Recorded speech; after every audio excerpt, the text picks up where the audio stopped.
So, welcome everybody. We are back, and this time with a special video right after Paupergeddon. Fredrik and I thought we should give the winning deck from Angia a try, and this is a deck you see right here. Yes, exactly. Maybe you already saw our immediate thoughts on the Paupergeddon tournament after Sunday's close of the final. And now we wanted to give the winning deck a shot and see whether we are skilled enough as well to obtain some wins. But before we jump into the queue, let's discuss the deck, Kevin. Yes, I think it's pretty standard mono green elf deck. There are some elf deck that splash for other colors, especially in the sideboard, but this one is the pretty standard green deck playing 9 of the mana dogs. You can choose the configuration you want, and playing 14 lands and 1 gingerbread cabin in the main. I've also seen this card in the sideboard, but Andrea chose to play it in the main to free up a sideboard spot.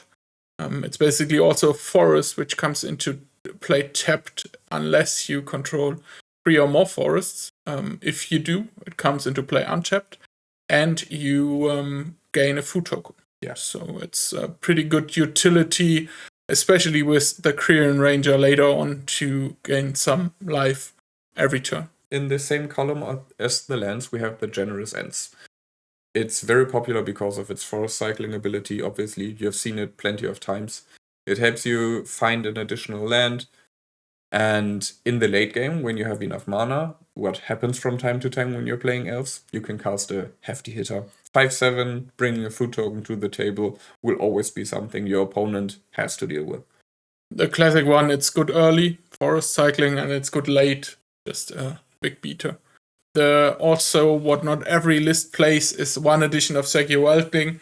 Same principle, also a good body with some life gain. So they basically up the count of those utility creatures or land searchers to 5. Yes. Covering the mana base, let's go to the more interesting creatures. I already mentioned the Masked Vandal. The Masked Vandal is it's not an elf directly, it's a shapeshifter, so it does count as an elf. But the ability it brings to the table is what makes it interesting. Because if you manage to exile a creature card from your graveyard, you can exile an artifact or an enchantment, which is always popular and always powerful, but in the current meta, it's somewhat overpowered.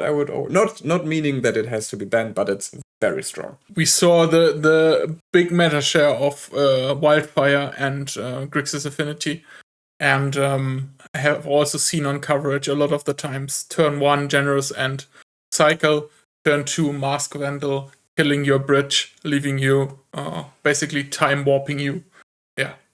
Yeah, it's just insane and will always be a good turn 2 play. And being 3 toughness is something that's very useful as well, because as we discussed in our coverage of the Paupergeddon, there are plenty of board wipes that reduce either by 1 toughness or by 2 toughness, but there's hardly anything that gives -3/-3 to every creature, so you will have at least something that survives the board wipe. Going forward, we have the Priest of Titania, which will always be included with the playset, I think. It's a very powerful mana generator, tapping and generating green mana for every elf in play. Yeah. The ability to ram with this creature is just unmatched, and especially with the Krieran Ranger, we can now discuss next. Sometimes you can tap it multiple times because the Krieran Ranger lets you return a forest to your hand, for example, the Gingerbread Cabin. In exchange, you can untap a creature, which sometimes can be the Priest of Titania for additional mana generation, or even the Timberwatch Elf. And the Timberwatch Elf is maybe even more important, because this is a creature that taps and pumps 1 target creature +X/+X, where X is the number of elves you control. And sometimes as an elf player, it's not that uncommon to have 5 elves in play, and to tap your creature and pumping another creature with 5/5 is always very good value. The Krieran Ranger is the card that makes those insane turns, right? Untapping a Priest of Titania gaining you 12, 15, 20 mana or even power and toughness. This is the elf that really glues up everything. Just giving you 1 mana early or so. This is really strong. And then followed up by 8 draw spells, basically Lead the Stampede. For 3 mana, you potentially can draw 5 cards, or Winding Way potentially can draw you 4 cards. With such a high creature count, it normally draws you something like 2 or 3 cards here for 2 mana is really good and gives the elf deck a lot of reach, not only being board wiped once, but coming back from those board wipes. Really strong. Yes, exactly. And in our last column, we have 8 hefty hitters. First, the Avenging Hunter. That's a 5/4 trample creature in itself, not to forget about threat. And on top of that, it makes you take the initiative, which is a mechanic that's really strong in this format, and obviously a very thoughtful inclusion in this deck. And helps you close out games, just like the Nyx-Spawn Hydra, which lets you either enter itself as a pretty large creature. If you manage to accumulate enough mana, it can be up to 20/20, 30/30. We don't see that often, but 6/6 or 6/7. I think those 2 cards are the cards that put elf a tier higher, right? Being a tier 1 deck. First, the edition of Nyx-Spawn Hydra around a year ago, making it able to kill in this turn. And then more recently, decks playing for Avenging Hunters, which also gives another depth to the deck with the initiative, and also a bigger creature that's not killable by board wipes like Arms of Adar and so on. Yeah. And that's it for the main 60. Let's take a very quick look at the sideboard. Kevin, what are we preparing for? Standard, keeping it mono green. We have the Fairy Macabre for some way of greater hate. We have the longbow here especially to kill fairies or other elves. Then we have monsters emerge as a kill spell, basically in green. That's always good with having an End or a Avenging Hunter in your hand. Then having 6 basically life gain creatures. The Inspector here, not only gaining you life, but also having a potentially 2/4 blocker in the air or with reach is pretty good against Refurbished Familiar and so on. So that's pretty nice there. And then Andrea chose to play this creature here, which I actually haven't seen. A lot of them were playing the Paladin, which also gives you some life when it enters, but having a 4/4 reach trample, not only good stats, but also gains you some life against red decks. Yeah, exactly. But I think better than explaining is playing the game. Let's go in. Let's just jump right in. Okay, we found our first opponent, and let's see how it goes. Kevin, what is in general a hand you're looking for that you would not go for mulligan with? 2 lands. Mm-hmm. I think that's good. Thank you. I mean, I'm not an expert in elves, right? But I think you can keep a lot of hands. I mean, only mana dogs and mana is a bit tough. You need some kind of payoff, I'd say, or a draw spell. But yeah, let's see. Yeah, I think you need some kind of action plan you can have. Like, even the Timberwatch Elf might help, or Lead the Stampede like we see here. And let's assess this hand. So we have the Dream against a bridge, turn 1 from our opponent, cycling the end and playing Mass Vandal turn 2. So we basically have 2 lands here and enough things to do. Yeah, and I mean, we are on the draw. I would say let's keep the hand and see how it goes. If everything goes wrong, we will have access to 3 mana for the Lead the Stampede, and sadly we are not playing a bridge. It's probably gonna be Mono Red Madness, one of the worst matchups we can run into. Yeah, I mean, we could play the Lano Elves, but if they shoot the elf, we need to cycle next turn and have no play, so I think we should cycle. Yeah. Right? I would pass, see what they do, cycle in the end step, and try any way we can find to win it. Okay, now That's interesting. I mean, they don't seem to have the best hand. Maybe they're searching for a land here. We can cycle. They will attack us for 1. Probably didn't find another land.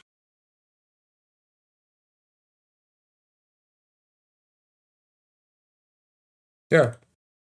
They didn't have any play at all. And redraw another land. So what do we do now? I would maybe even consider going the greedy way and playing the winding way, because they have a really slow hand. I think we might have time to do it. Yeah, probably, but we would have to discard a lot of cards, right? Due to hand size. Yeah, but I mean, we can discard the Masked Vandal, which will not have that much value. What do you think about playing the Masked Vandal? Just as a blocker and a fodder for a removal spell if they want to. Yeah, we can try that as well. I mean, it will make it impossible for the Voldaren Epicure to attack, and if we bait a bolt with it, it's even better. Yeah. And then we can play Winding Way and Lano Elves next turn. Yeah, that's good as well. Yeah, I mean, if we can... they found the other land. I just wanted to say if we can... like, finish them early, but I don't think we have the hand for this. Yeah. So will they kill the Masked Vandal? No, they go for face. Missing 1 damage by not attacking. Let's see what we draw here. Timberwatch Elf. That's also good. But this will definitely... get removed immediately, yes. I would guess. Yeah, I would keep the plan of playing Winding Way Llanowar Elf. Probably should have played the Winding Ways first to see... Yeah, I was about to scold you. But we didn't get punished, no. So... I mean, what else would we have played? Finthorn Elves. Exactly. Okay. They play nothing, probably keeping up some bowls. So we have 4 mana this turn. I'd say we play some elves, right? Yeah, I would actually go... Would I want to go Timberwatch Elf first? It will definitely get removed. Actually, I would go Priest of Titania, because this is less valuable for us to bait a bolt. And... I mean, no matter what of those 2 we play, both will get killed, I guess. Yeah, and I would rather keep the Timberwatch Elf, so I would play Priest of Titania first, and the 2 other mana dogs. Yes. Hoping they will remove...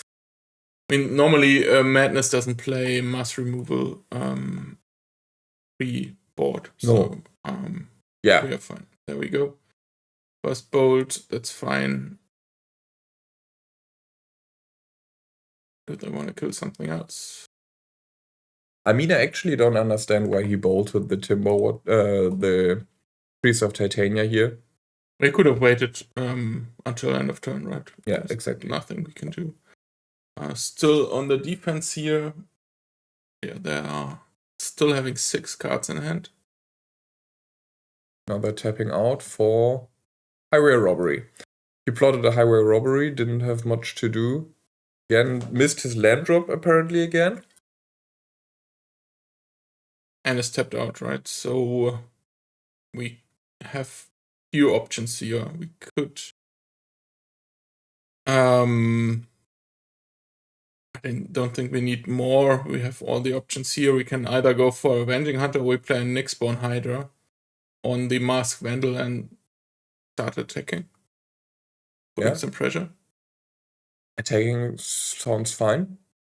I mean, they could Fire Blast the Masked Vandal in response, but I want to do that and sack their 2 lands. Then this is a trade I would gladly accept, especially since we would keep the Hydra. So we bestow on the Masked Vandal for 4. leaving up no blockers, but we are at 16 live. Yeah, and I'm not too scared about this 1 damage of the Epic Cure. No, and we have them on a 4-turn clock if they don't block. I think that's good. And we could even bestow the Masked Vandal an additional time with the next Nyxbon Hydra, turning it into an even quicker clock. However, we do see the Gutter Snipe now, which is always difficult and dangerous, because we have to keep in mind he has the Highway Robbery plotted, which is a spell he can always fire off. So I don't think we have time to play Lead the Stampede. We have to apply additional pressure, I would say. No. I mean, Sagi Wilding giving us 3 live. That is not a lot, right? That's basically 1.5 spells just alone from the Gutter Snipe. Maybe we just need to. Yeah, I think Nyxbon Hydra and put insane pressure on him. Yeah, I think kill him next turn, right? Yeah. Question is, do we do it for 6 or do we do it for 5 and keep 1 Llanowar Elf as a blocker? If we do it for 5, it's still a 2-turn clock. It's still a 2-turn clock, right? Yeah. Yeah. I mean, they can block with this one, but it's still a 2-turn clock. Yeah, I would say let's keep 1 elf. Bestow the Masked Vandal 1 additional time. I mean, if we lose the Masked Vandal, we will have 2 bodies, which would even be somewhat. I mean, them killing. That's basically impossible for them to do. Yeah. Yeah, I think it comes down to the next turn, right? Can they kill us here from 15 life? Gutter Snipe plus Highway Robbery plotted. Definitely possible for the deck. Yeah, if he has a Lava Dart. Yeah, starts with a Highway Robbery. What will he discard?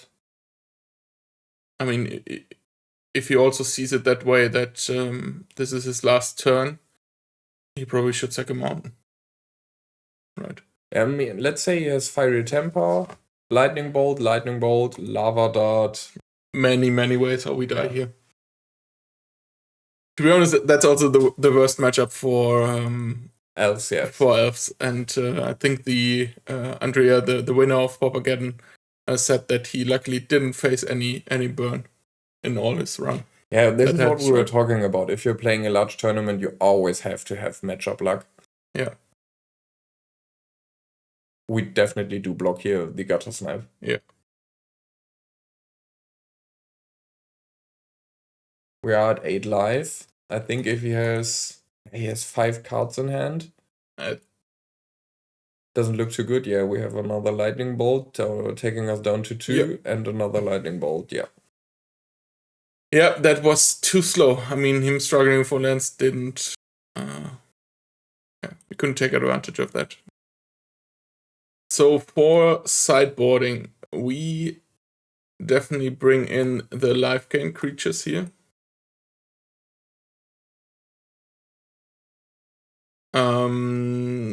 Not sure about the other cards. Yeah, I mean, taking cards in is always relatively easy. Taking cards out is the hard challenge. Maybe we start with the cards and see what we can get rid of and see whether we can make way for the Ferryma Cup. Yeah. So we already put in 6 cards. Do we find 6 cards to cut here? I'm thinking about the Masked Vandal. I mean, it's a nice blocker, but doesn't do anything else. We could exile a blood token, but this is not like the highest value target. So get out the Masked Vandals, and then the Avenging Hunter seems too slow, right? Yeah. And I'm not too sure whether I want to introduce the initiative in this matchup. Yeah, so cutting 2 Avenging Hunters. So we're at 6. Dealing 1 damage, the relevant creatures are not 1 toughness. Monsters engaged. The problem there, I see it's a sorcery. I mean, it's good to kill a Gutter Snipe, but they can always play it and go off. And we need a creature that's big enough, because it only deals damage equal to the power of the and creature. we are cutting 2 Avenging Hunters. Exactly, and we have plenty of 1/1s. What about Perimacarp? I mean, it hits Lava Dart and Faithless Looting. And the Sneaky Snackers. Yeah. To be honest, I would be more confident with 2 additional Avenging Hunters. So. Okay, let's keep it for this. And to all the elf players, let us know in the comments what you would have sideboarded here. But we go with this for now. And we can see in the match whether we wanted to have Perimacarp instead of an Avenging Hunter. Yeah, in before us getting completely destroyed by 2 Sneaky Snackers. And here we see a hand we definitely will mulligan. Yes. No lands, even as an elf player, is difficult. However, this hand looks okay-ish, I would say. Yeah, I think going down further doesn't really make sense, so I think we need to keep it. Yeah, I mean, we're on the play, Winding Way turn 2, hopefully play Bunch of Elves on turn 3, and maybe... Yeah. Get rid of one lead the Stampede. Yes. Then we can play the Kirin Ranger on turn 1, probably will get bolted, but this is 3 damage, we don't take face, so... Yeah. It's fine, I guess. Okay, we're gonna keep this one, get rid of the lead the Stampede. And our opponent kept 7 cards in hand, which is not the best sign we can hope for. But in the last game, he kept a 1-lander and actually was struggling, so maybe he kept somewhat of a greedy hand again, but we'll find out. Yeah, same start as last game. Voldaren Epicure dealing the first damage and generating a blood token. And we are simply going to follow our plan, I would say, right? Yeah, not much we can do with the Kirin Ranger here. The creature. Oh, this is a nice. Good Winding Way. Yes, that's what you want to see. I mean, we have 1 Mana Dog, an additional Kirin Ranger for when our Kirin Ranger eventually dies.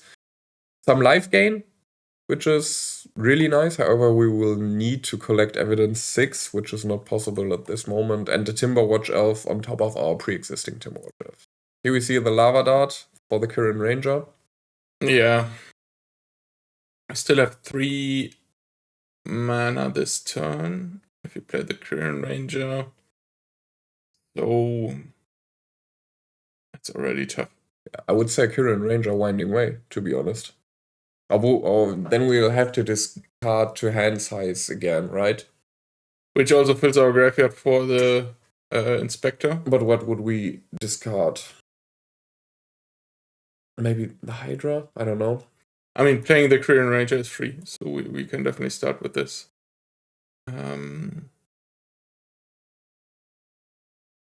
Yeah, I'm not sure. Not sure what to do. Maybe we could Winding Way, but basically we have everything, right? Maybe we just play the Lana Wolf and say go. Yeah, probably. We miss 1 chance, or 1 land drop even with the Kirin Ranger. I mean, nothing we can do with this, but it's free, so why not? And mind game our opponent into thinking we might have something. The special one, green mana card. Instant speed. We're not blocking, are we? No.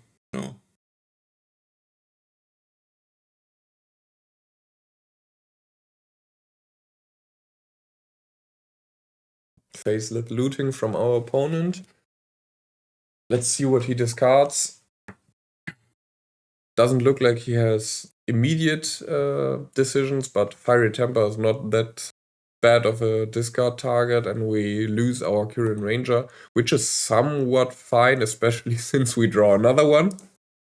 I mean, him not lava darting, he can do it in response, right? But we start with the Kirin Ranger. Will the lava dart? No, so that's good. So we have 1, 2, 3, 4, 5 mana here. We could lead the Stampede Inspector or we could play 2 Timberwatch Elves. 2 Timberwatch Elves is not possible, is it? 5 mana, right? 5 mana, right? Yeah. I would start with the Winding Way and see what we find. And if we don't find any dogs, I would go for the Timberwatch Elf. That's good. Creature. Another Lano out. Especially since we have 3 Timberwatch Elves at hand, I would go for the Timberwatch Elf because we definitely can afford to lose 1, if not 2.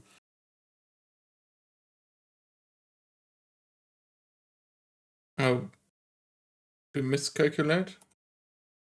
2 mana left now. Apparently. Okay, then I'd say we go for the Inspector, right? Yeah. Additional costs. Taking all those. Classic mistake of miscounting how much mana you have at hand. So it's safe to say. Experience elf players here. So it's safe to say we would probably have not won Paupergeddon this weekend. No, we have to choose the Inspector, right? I mean, they can kill it in response, but everything else they can definitely kill in response Yeah. with the lava darts. So. Feel free to roast us in the comments. Like Kevin said, we're distinguished elves players, as you can see. I mean, this once again shows it's not the deck winning the tournament in Luca. It was the player, right?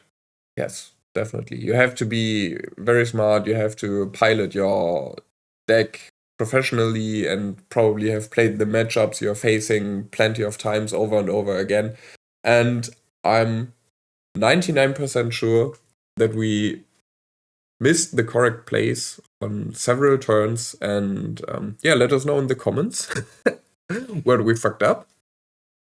That we can learn. And let's see. So let's count again. We have 3 mana, then we untap it and play another forest. 2 additional mana. 5 mana now. Okay. What do we do with 5 mana? Vitu-Ghazi is not possible because we do not have a graveyard again. I would say Timberwatch Llanowar. Yeah, probably right. Starting with the Timberwatch. I mean, Timberwatch versus a creature we are definitely gonna lose. But as is, our life total does not look too bad. We are on 19. They're only having 2 cards in hand. And he only has a classic Flame Breather, which is always... I mean, it would be better if he didn't have any pinger creature, but I would rather see a Flame Breather than a Gutter Snipe. So maybe we will have time to... And maybe the time will forgive our misplays. Yeah, still can't attack here, but next turn, if they are not killing anything... I mean, Green Ranger is scary. Timberwatch Elf is scary. See, I have the plotted highway robbery here.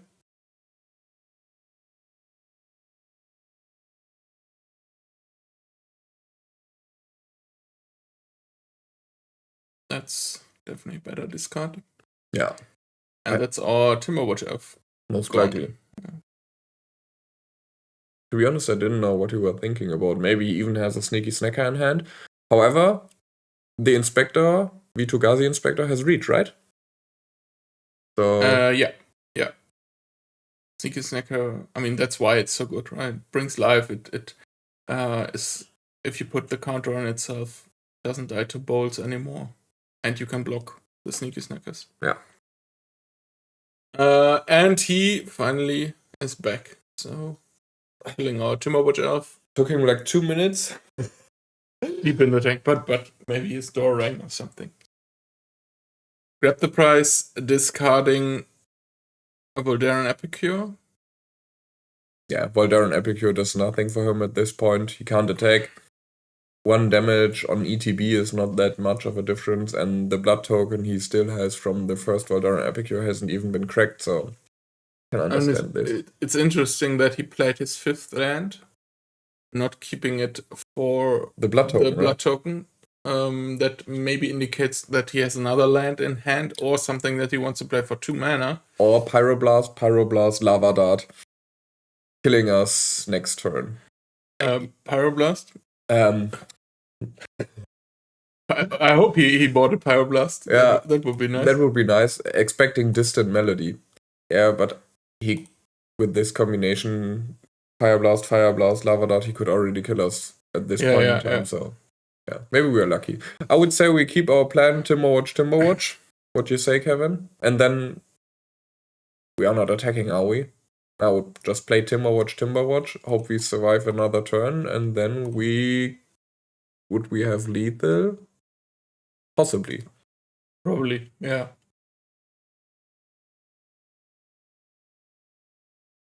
First one resolves without any interruptions. Let's see what he thinks about the second one. And it once again comes down to his next turn, right? Yeah. If he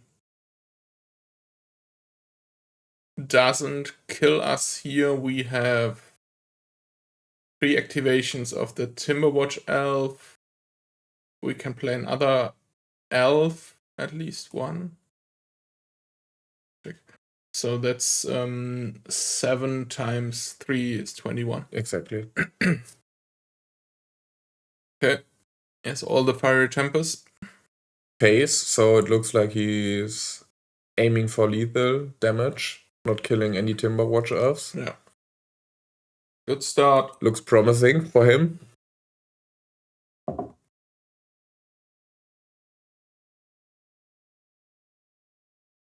That's not enough. That's enough. And we are dead. But here we are for the second match already. This time we can go first. That's always good with elves. And we start with a no-lander. Another no-lander. Let's see if this hand is better. Yeah, I think we can keep that, right? Yes. What do we get rid of? Maybe the Hunter? What do you think? What about, or the End? The End. I would say the End, because we have the Kryn Ranger, and with the Kryn Ranger you can... You're right. Yep. Can play around with one land pretty well. But we start off with Llanowar Elves. That's in general good if you have Kryn Ranger and Llanowar Elves. Start off with the elves. You can untap the elf with no summoning sickness then. And our opponent plays a Bountiful Landscape. That's interesting. Let's see what he's playing. To me, it would indicate the Timor Cascade deck, right? Or this might also be the Pizza combo deck. Let's see. Yeah. Yeah, but we can play Kryn Ranger, tap this one, untap this one, untap this one, and then it's a question what we're gonna do with 3 mana. I would waste 1 mana and play Priest. Yeah, agree. And attack for 1. Yeah.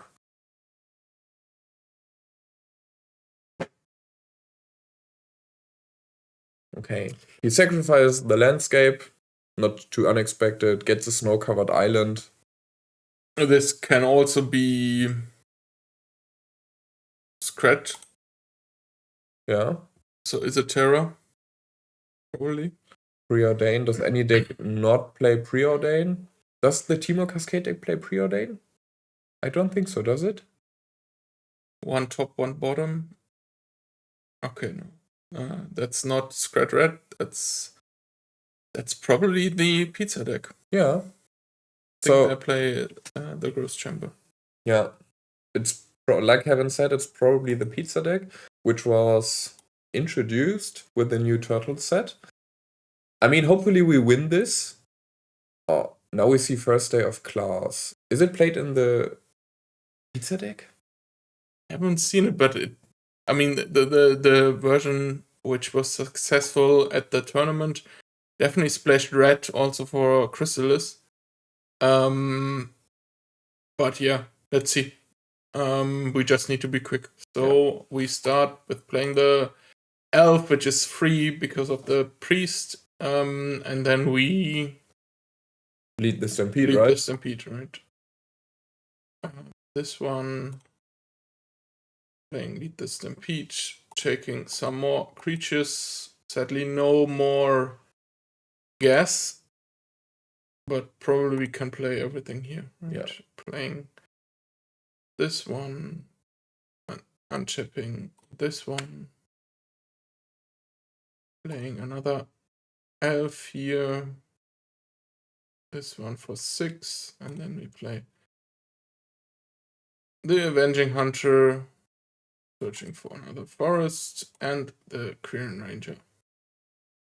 And here we see how the elf decks really can ramp up. And I mean, getting a Hydra from the Elite Stampede would be better here. yeah, definitely. But I mean, the hits from the Elite Stampede weren't too good, right? Another Mana Dogs are not that good.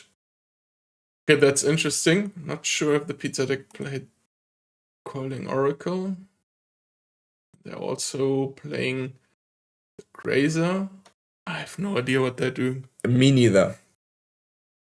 I mean, on the one hand, I'm interested in closing the game as early as possible. On the other hand, I'm interested. We have no idea what we're gonna sideboard. Yeah, on the other hand, I'm interested in drawing this game for as long as possible because I'm also interested in what this deck is about. Yeah, we're gonna forge on the Avenging Hunter, right? Yeah. The creature with trample. There's another Avenging Hunter that's nice. I think that makes it at least lethal for next round. The question is, I think we're gonna attack with a lot of, right? Okay, the Avenging Hunter. Dealing 5 damage. Is there any reason to hold back Masked Vandal? I mean, it's 1 damage next turn. I mean, we don't know what he's playing, so I actually would keep it in hand. Maybe he plays some funky ass artifact that we could exile. Wait, let's count. We have 10, 13. We have lethal. He needs to block. Right? Yeah. Okay.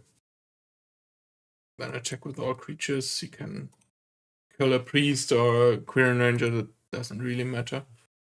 And if he blocks, I would definitely keep the Masked Vandal because then we have a creature in the graveyard for the Masked Vandal next turn if he eventually plays an artifact. I mean, that's an interesting block, right? Not that it really matters, I think, but why would you block Lano Elves over a priest?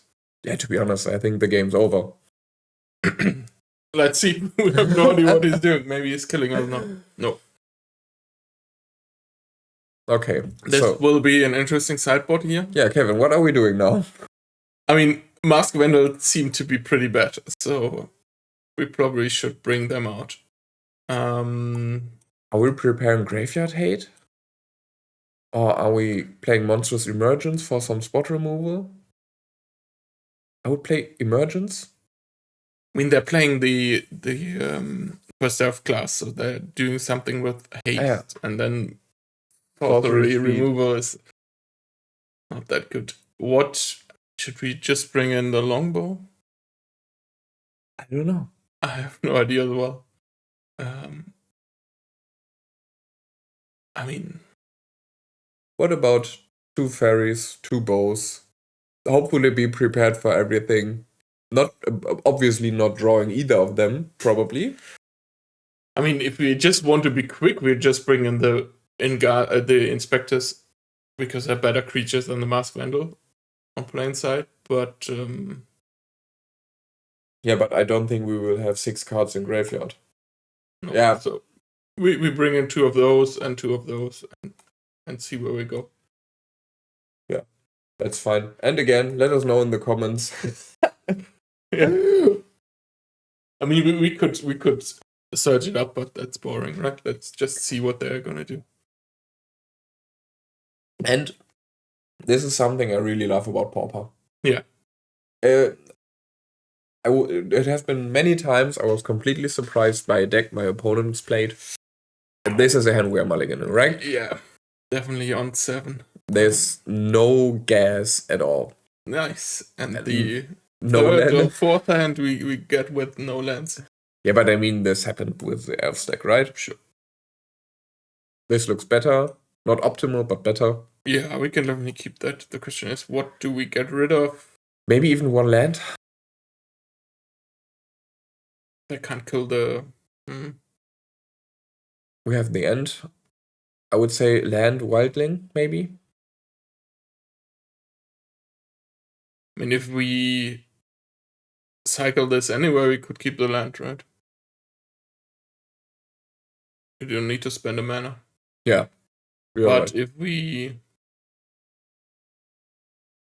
No, getting rid of the land is good because we would have the mana, we would play Forest, Elf, and the next turn we can cycle and play Winding Way. Yeah. So that's okay.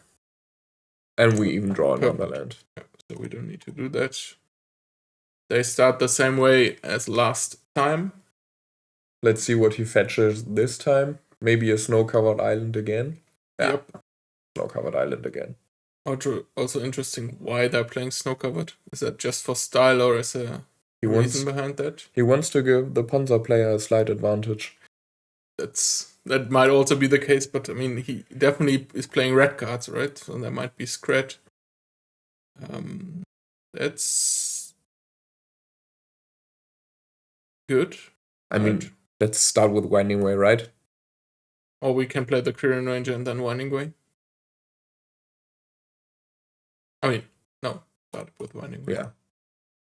Good. Not that good, but at least some guess. So that's good for us. So we play this one. We probably have another mana, but we don't need that. So let's see what they're doing. I mean, I wouldn't have minded drawing Winding Way or Lead the Stampede, so always is like slight feels bad moment, but this is how it is. But if they do nothing, we can play the Avenging Hunter next turn. Yes. And okay, what do we have here? Untap target land. Untap 3 lands. I think I have seen somebody did a video about this. There's some kind of combo in there which I didn't watch the video. Yeah, I mean untapping 3 lands. Yeah, and then untapping this creature. There's some kind of combo. Infinite mana, yeah. Okay. 2 toughness, that's also relevant. But we gonna play. That's a question here. Do we play the Avenging Hunter or the Timberwatch Elf? We don't even have that many elves, and yeah. Let's play the Hunter. It has trample. We can apply pressure. We will find another land to play. I'm really stupid. I did it in our upkeep. And I can't go back. Oh god. Yeah, that's very clever. So we're not playing anything this turn, I guess. No, boy. We're playing a land. No, we're not playing anything, right? Professionals that play again. That's suboptimal here. But yeah, happens. Let's see. Maybe we need to win game 3 and see what they're actually doing with their combo here. Yeah, let's spend this game to see what this deck does. Everything planned, right? Yeah, everything planned. And our confused our opponent.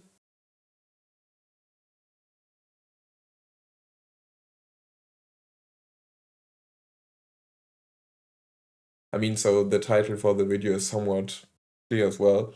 Will 2 idiots manage to win with the Paupergeddon winning deck as well? And so far the answer is no. Yeah. Okay, here we see the Growth Chamber, which will always be a nice target to untap because it generates 2 mana. But yeah, he's definitely doing something with mana. So I'm going to our main phase now. Clever play, clever play. And we don't have more mana than last turn, right? We just skipped a turn, to be honest. But same plan, right? Nothing really changed. Let's try this again.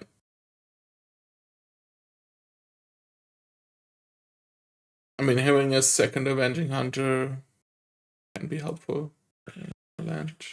Yeah, I mean, with the Forge next turn, taking the Hunter up to 7, then playing another Hunter, dealing 5 damage through the initiative would take him down quite significantly. So if he doesn't have any interaction, we would have lethal in 2 turns. and I think we're probably gonna find out how we lose, right? Yeah, that's definitely his plan, trying to mill us with infinite mana, or a lot of mana at least. Still not sure what. I mean, second Growth chamber. Yeah, and he has a threshold now, so he can untap all of this, generating a lot of mana here already. And he still has 3 floating, so without any additional combo pieces, already 8 mana floating, or 8 mana at hand. Okay, yeah, that makes sense. Untapping it again, generating more mana. Also a new addition from the turtle set. I've seen this card also being played in Legacy. So in Legacy? Yes. 1 mana, flash artifact, untapping something. Seems to be good. Yeah. It's always interesting to see like new cards having impacts on different formats. And yeah, like you said, in Legacy, it's probably even better. And I mean, with every artifact he introduces, he nets 7 mana. So he spends 1 mana, untaps his creature, and with tapping, no, he nets 4 mana. With tapping this creature. Yep. Okay, maybe gonna die this time, but let's see. Yeah, we're gonna have 2 additional triggers for the 1 mana artifact, generating 8 additional mana. Or he doesn't even need to spend, so 10 additional mana. Yeah, the question is, does he have? Is he also playing Hydra, because that would be lethal here? But what are we gonna sideboard against that? I mean, it doesn't really seem to use the graveyard. The emergence, I would say, if we would have killed the druid in an earlier turn. Yeah. However, it has 2 toughness, but I mean, it's better than the graveyard hate, which is obviously not doing anything at this point.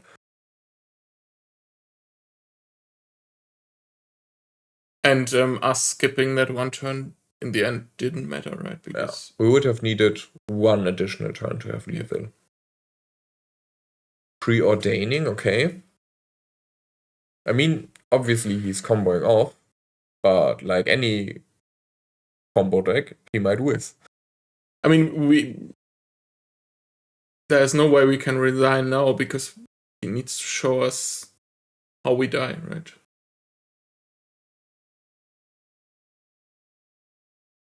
And we are back. He finally managed to streamer thought us to lethal with 5, 6, 7, 8, 9, 10, 11, 12. Yeah, that's enough. That's enough. Generated 46 mana in total, with a lot of effort. Playing some snaps, returning the druids. Obviously, with first day of class, they had haste. And now we're milling our entire deck. And yeah, we can't draw another card, lose the game. And our sideboarding decisions weren't the best. However, we were just discussing while observing the storming. We probably get rid of the graveyard hate and get the 2 additional monstrous remergences, right? Yeah, I mean, they can go off with the first serve class in their turn without us ever having a chance. But yeah, I think in game 2, Vandal doesn't do anything. The Inspector doesn't do anything. In general, we just need to be quicker. But having this as a backup plan. And in game 2, the druid was on the battlefield for like 2 turns before he comboed off, so we might have a chance. And Monstrous Remergence will definitely be better than the Masked Vandal, because we didn't see any artifact or enchantment we could remove, so let's get it like this and see how the deciding game goes. This one looks fine. Good. Yeah. I mean, we are missing, we have the Dimir Watch. We have a Priest of Titania, we have some Mana Dog, we even have a Monstrous Emergence. We have the Gingerbread Cabin, which at this moment would come in tapped, and the food token it would generate wouldn't do anything. No. We're probably never gonna play it this game. Hopefully. Oh, and they are down to 5.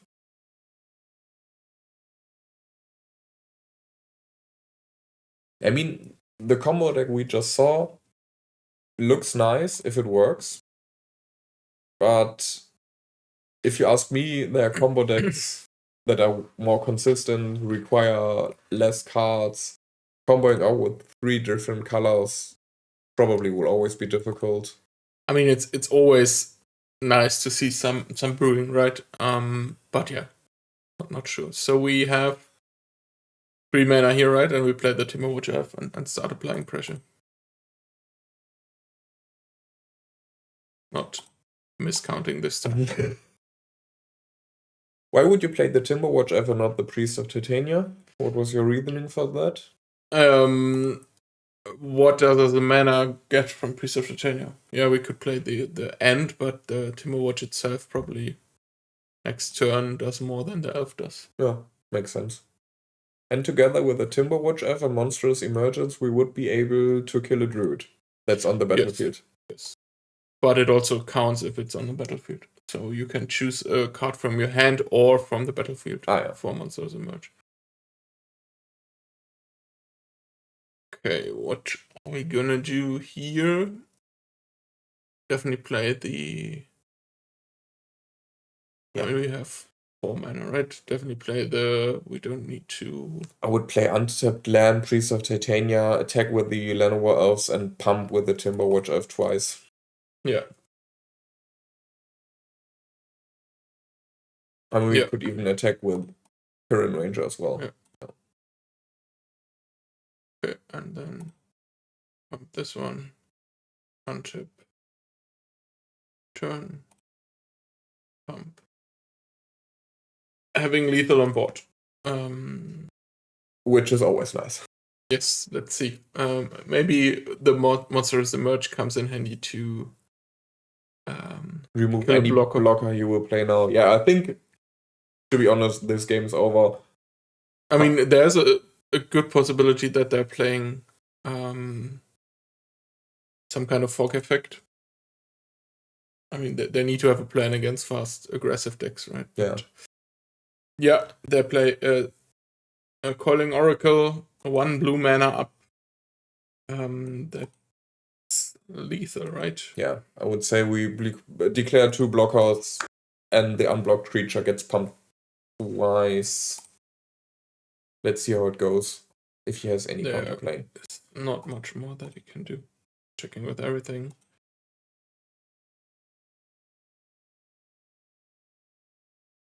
See what he blocks. We're gonna pump here. Unchipping.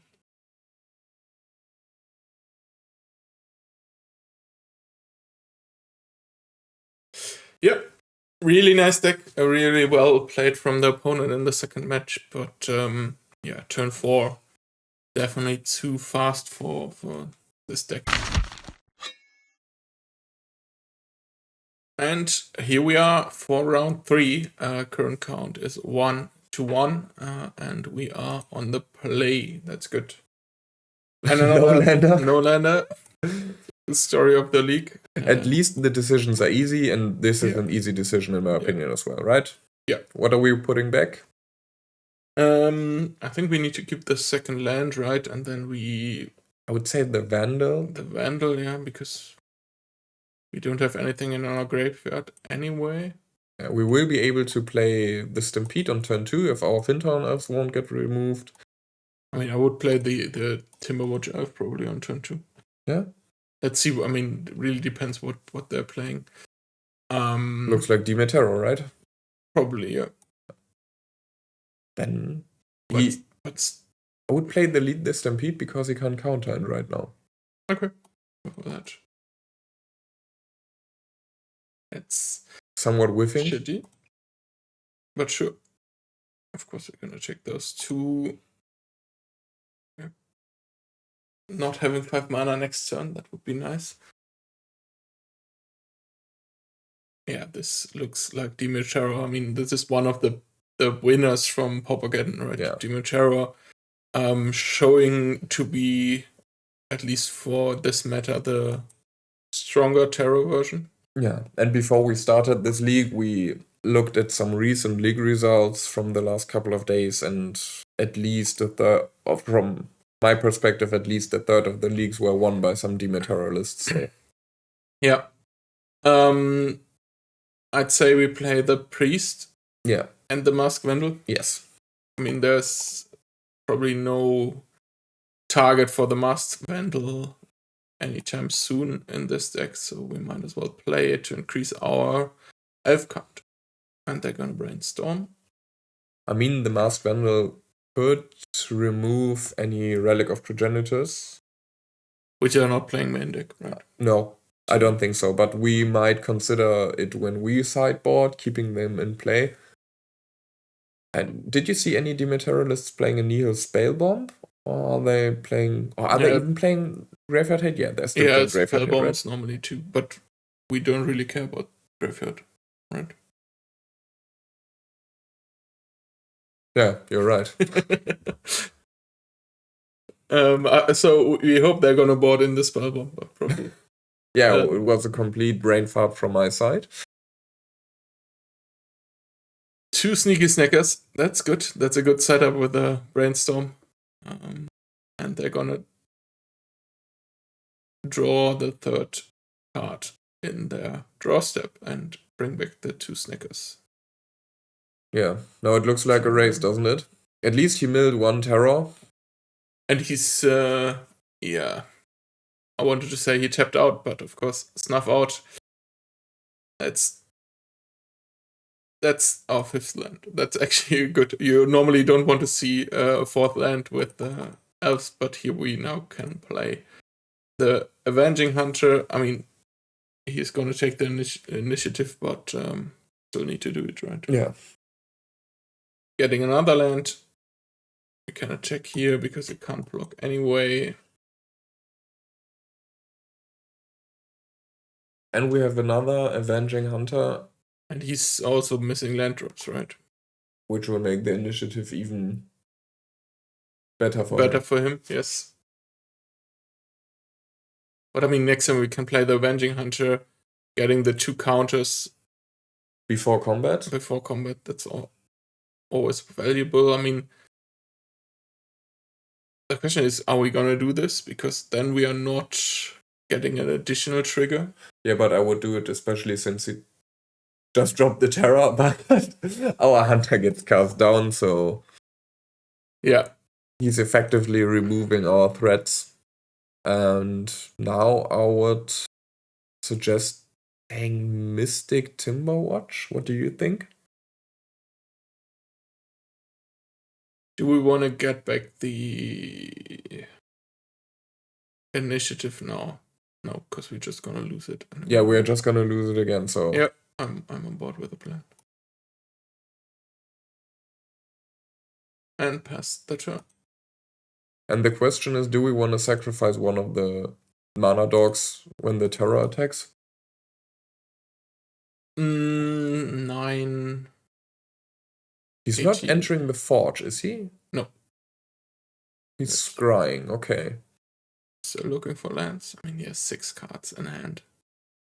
It doesn't look too good for us. I mean, that's also one of the reasons why Dimir Terror is getting more popular than the Mono Blue Terror, because you have a way better matchup against elves. Yeah, when you're playing Mono Blue Terror and you're running into elves, it always feels bad. I think your chances of winning are like 1/3 or something like that, and with the Dimir Terror list, it is way better. Yeah. He chooses to only attack with the Terror. I don't think we're gonna block here, right? No, I think we can take 5 damage. I mean, because next turn we can block it without jumping. That's fine. Another terror.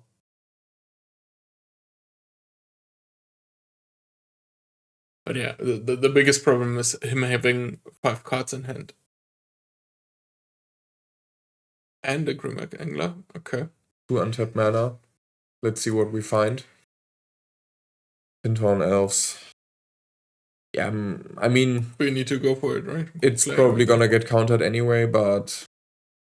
Yeah, probably should have played the Finton Elves. I don't think he would have played he would have countered the Fintorn Elf, so. Yeah, and this doesn't really look good here. We need to jump block next turn, yeah. Yeah, but we will be able to kill at least one of the attackers on the ground. But it will cost us plenty of our board, so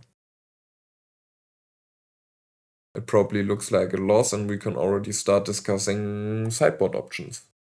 I mean, Elves, one Lead the Stampede or one Winding Way, there's always a possibility, but he still has 4 cards in hand. So, how many are we gonna block here? Yeah, at least one. I mean, we can block one and kill it. Yeah. But I probably think we need to jump block another one. Because otherwise the Sneaky Snackers will be lethal attackers next turn. Yeah, let's do it like that. So, I mean, we're gonna sack one elf, right? Yeah. Do it this way, okay.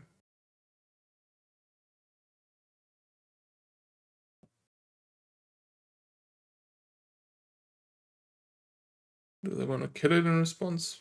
Probably not. They would have killed the Timberwatch beforehand. Okay, taking 5, going down to 8. And we're on a 2-turn clock. So we need to find something good. I mean, those 4 cards in their hand, and we know that they're not all lands there because they were struggling for lands. And we find a land. Nice. The 6th land, what you always want to see with elves. But yeah, we can just pass here, right? Not much more we can do. They are getting a 4/1 menace creature next turn from the Undercity.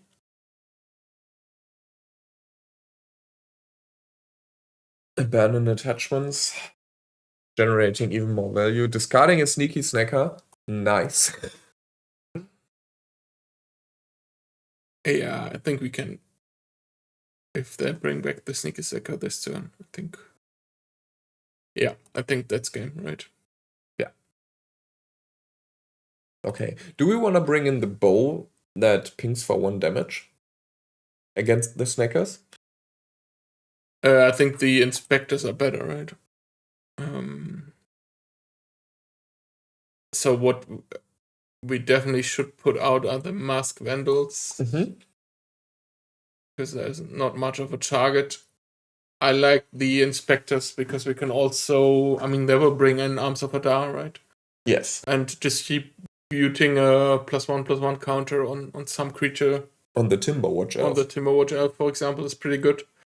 So I would definitely bring in those, and because I'm not too afraid of the Sneaky Snackers. That's too slow for. Yeah, you're right. And then this is a good catch. I mean, Permacarps, Monsters Engage. Do we bring in those against Perros? No, I think our game plan would be to be faster, right? Yeah. So get rid of the Vandals, keep everything else, and let's hope for the best, yes.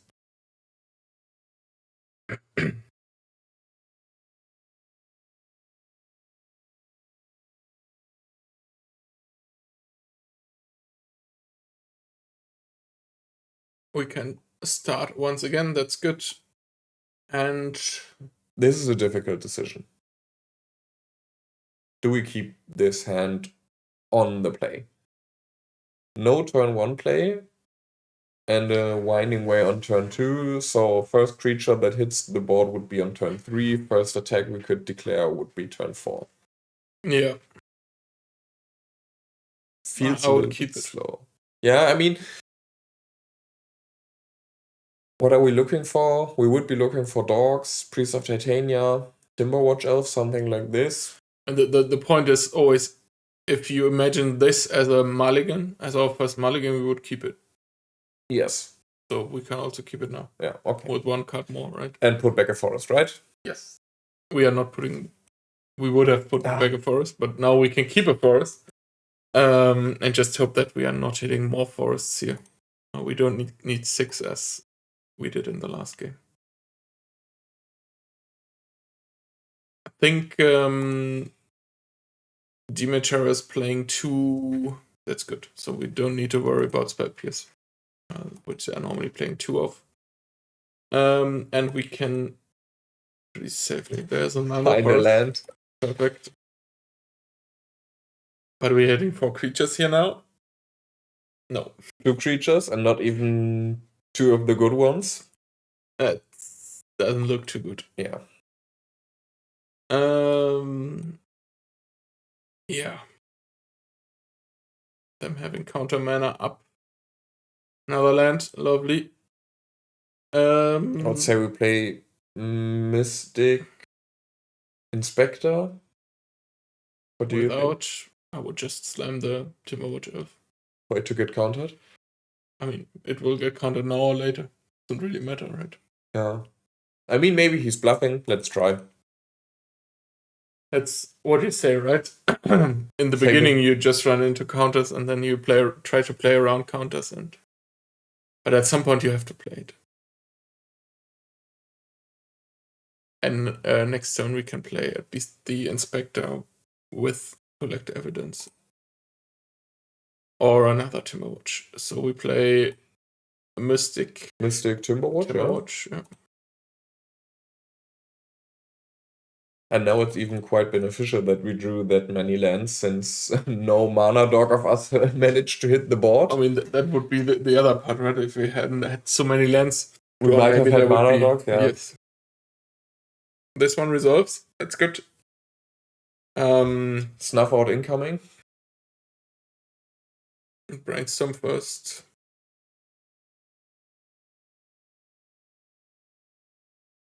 Next turn we can play Wildling, discarding Brainstorm and abandon attachments. That looks like either he wants to drop a terror now or he is looking for lands. Yeah, I don't know. I mean, if I look at his discards of these cards, I'm actually rather sad because these 2 cards are very important pieces in his deck. They represent a lot of gas, and him getting rid of it means he has even more gas in hand. So 77 cards. Let's see. Cycling. Maybe he is even looking for land, so... Yeah, and he wanted to slam a terror. And now... Okay. Still representing counterspell, however, we do not even have like a target we would be scared of getting counterspelled. The question is, do we play the generous end or do we play more elves? You know what I would do? I would play the Saga Wildling, having him counter it, and then playing generous end next turn. I mean, he didn't counter this one, so I mean, he drew some cards. He drew plenty of cards, yeah, and he kept 2 mana open. Stack your Wildling here.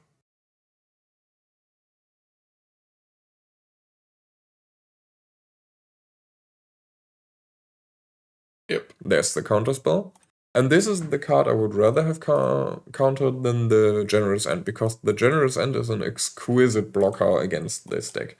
Not only does it have 5 power to kill all the creature, it will survive basically every combat, and on top of that it has reach for the eventual Sneaky Snacker. So resolving this is way more important, and these 5 damage are an easy take. Yeah. Still having 5 cards, which... Abandon attachments, looks like a snacker. Gonna hit the board, yeah, here we go. And now we have the end, and with our 2 mana dogs surviving, I don't think he plays Force Spike, but if he does, no, we will have enough most lists that I have seen are playing 2 Spell Pierce, yeah. Which he probably bought it out. Most likely. I mean, I really do like the Force Spike, because it's... There's our 6th land. That's what we wanted to achieve, right? Are we going on the offensive or playing end? I would like to play end. And or should we attack first? I mean, we can attack, right? Why not? Attack and hit for 4, yeah.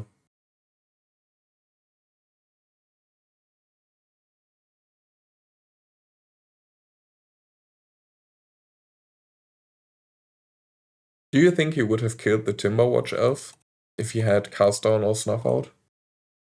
I think he would have. It's not. I have a counter spell. It's not threatening his terror. 2 blue mana, another abandoned attachments. Yeah. He's seen a lot of cards. Yeah, he's seen more than 20 cards by now.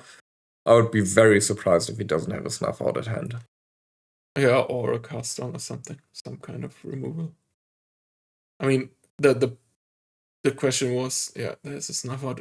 We could have kept up the Timberwatch Elf play around Arms of Adar. But I don't think we are in a position to do that. No, I don't think so. At least we have 6 cards in the graveyard now. So let's get the Vitugazi Inspector going.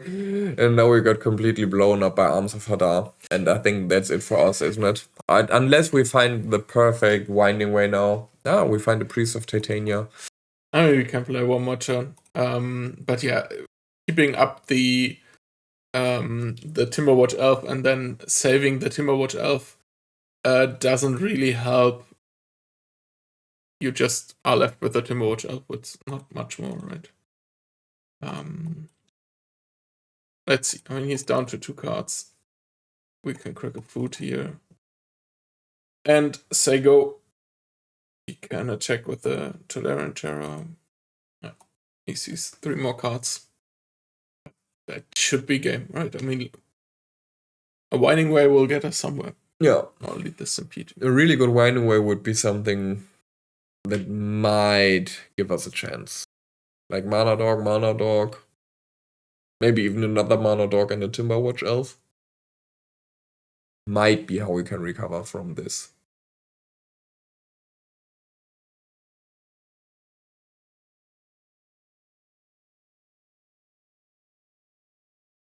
I would just say him brain locking himself would also help, but no, he has a Thought Scour. Getting rid of 2 lands. Killing our reach blocker. We want to say a chance we are not blocking here. But this is looking pretty grim for us. So another Sneaky Snacker. Now we need a good Winding Way. And we find a Timberwatch. That's game. Yeah. That's it. So GG's to our opponent, and I think we saw the power of Dimir Terror compared to Mono Blue Terror. Yeah. And here we are for the 4th round, trying to at least get a positive record. This time on the draw, but with a pretty nice hand. Yeah, this hand looks... I mean, if I could design a hand, this is close to what I would imagine. Yeah, switching the Priest of Titania for Timberwatch Elf, for example, but yeah. What are we facing this time? Choose another color. So basically just a dual land, black-green. Let's see. Oh no, you prefer the Phantom Elf. I don't mind at all.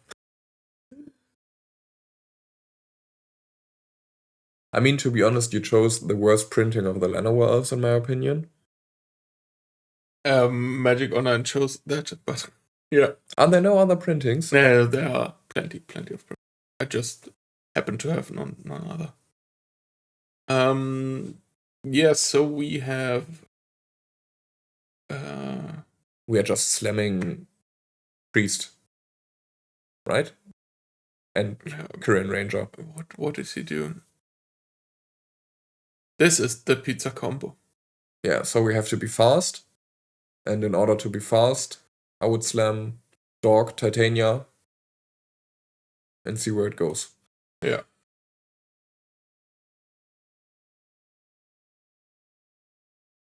Playing Priest of Titania. Should we play another land? Yes, obviously. I mean, we could. I mean, we would have 1 mana more if we could untap this one, basically. Play another one. Yeah, I would do that. Yeah.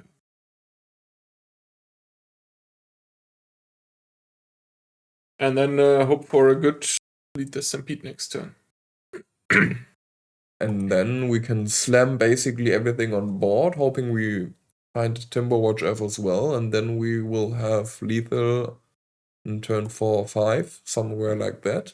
Because this deck doesn't have that many kill spells, does it? I mean, it has counter spells as far as I'm not sure what version he plays here. I mean, he's splashing black. He took a forest from the first one, so he has a forest in hand, which he just played, and he took abandoned growth from the. Not even sure if that's a pizza combo. We're just seeing pizza everywhere. Maybe we are just hungry, but yeah, that's interesting. Definitely, if it is, it's a different version of the pizza combo. But him playing probably blue and green and the helixes looks like the pizza combo. I mean, I think we're about to find out. I'm really happy that we didn't get hit by the duress, because if we had lost the lead, the Stampede, I would have been very, very sad. This hand would suck, yeah. Okay. And now we're gonna lead with the lead, right? Playing the priest first, right? Because that's free. And then I'll check this one, and now we need something good here. Nope, nothing good. And we also have nothing on our graveyard for the Mask Vandal. Yeah, but I would say we just flop the board, don't we? Yeah.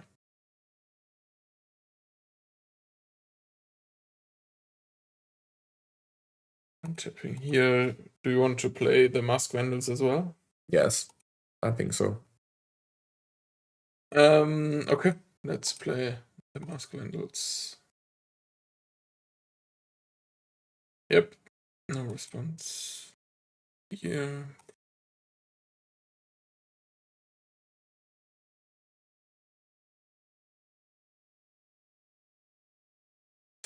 I mean, that's how it goes, right? Elf seems to be a pretty consistent deck with just one color and all the mana dogs and so on, but sometimes, and I don't want to talk good about our misplays and everything, and probably there were a lot more that we just didn't notice, but I don't think we had the best draws. Especially from our lead Stampedes and so on. Couple of games, yeah. There's a Devoted Druid. And that's how it can go, right? We played a lot of cards, but did nothing. Yeah, I mean, we can attack with plenty of creatures for one. Okay, we have a Winding Way at least. That's good. So let's look at 2 lands, 1 Lead the Stampede and 1 Elvish Mystic, I would say. I mean, I take a Hydra here.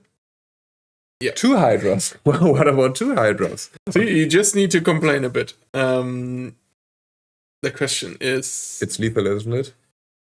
How much mana do we have? I mean, we should have thought about playing around a kill spell with him having up black mana, but yeah. Okay, what are we going to do against the pizza combo? Monstrous Emergence again? Maybe?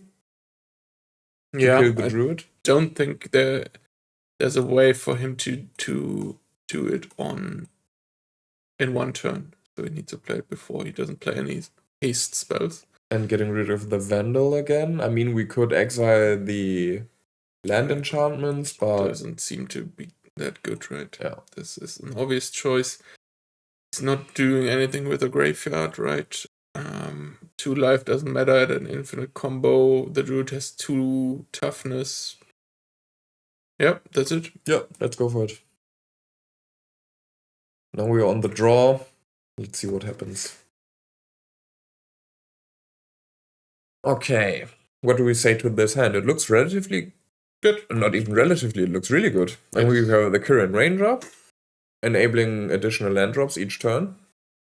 And having an X-Spawn hand on hand helps with the Priest of Titania. Yeah.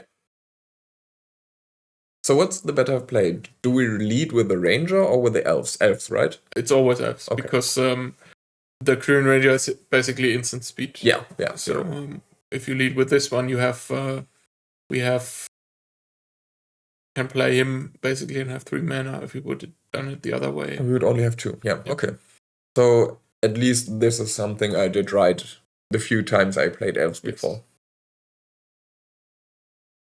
Play the Korean Ranger and then we tap and tap. Wouldn't it have been better to play Winding Way first again?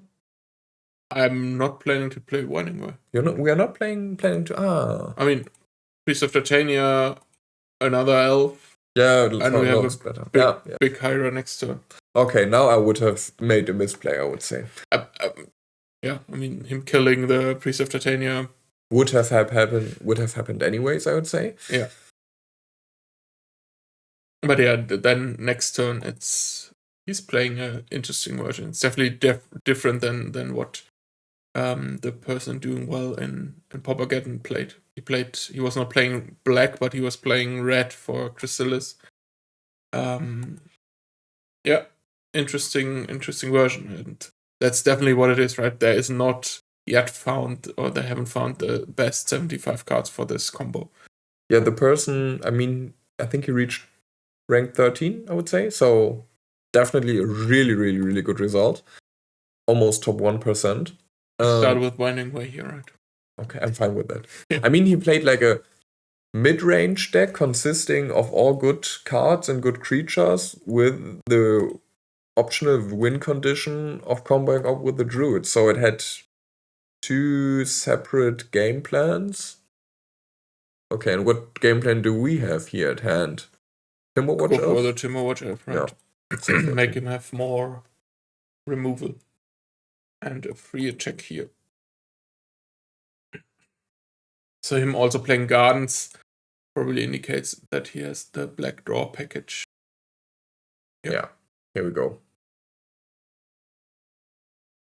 And it's interesting, right? It's basically a Gardens version of the combo. Splashing blue for the Helix. Yeah, and another one. That's fine. We have plenty of gas in hand. Yeah.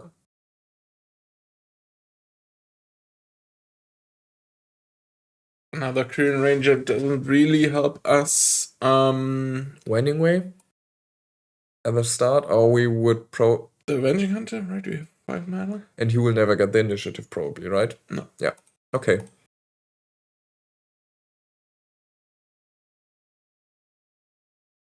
Hunted right this time.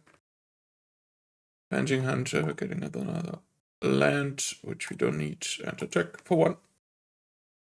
I mean, he's actually at 10 now because of the two snuff outs. That's also quite relevant. Next turn with the Forge and a potential Hydra. Here we see the Druid, and he will not be able to combo off this turn, I'm relatively sure. And that's also what I noticed. Him having to play the Druid the turn before your combo definitely leaves you vulnerable to counter spells, or not counter spells, kill spells and everything, right? Yeah. Yeah, we gonna Forge on. Is this lethal? Probably, right? Forge on the. He can have another snuff out. That would be bad, but him having a third one would take him down to 6 as well. So, I mean, I would go all in. Yeah. Let's go for the. I mean, we don't even have to spend all our mana, so I would enchant the Llanowars that we just untapped.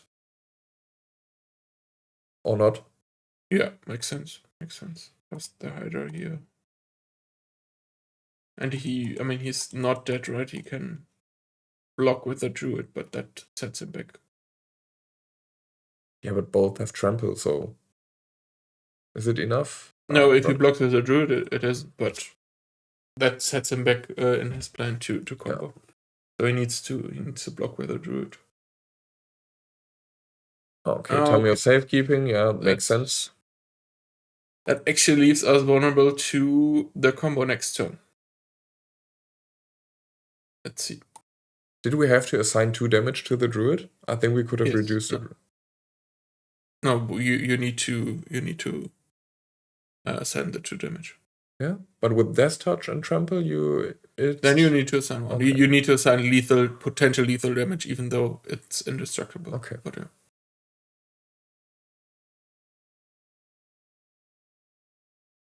Does he have the combo here? Because otherwise he would be probably dead next turn, also by the Undercity, right? Yeah. Definitely trying something. I mean, we can pass through the turn here. We have nothing to do. Let's see.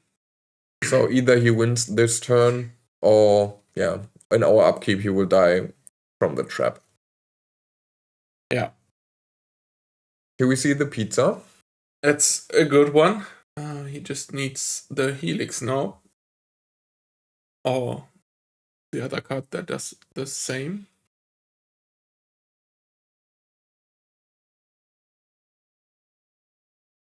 He's probably searching for it. Yeah, casting the Wellspring is not the best sign for him.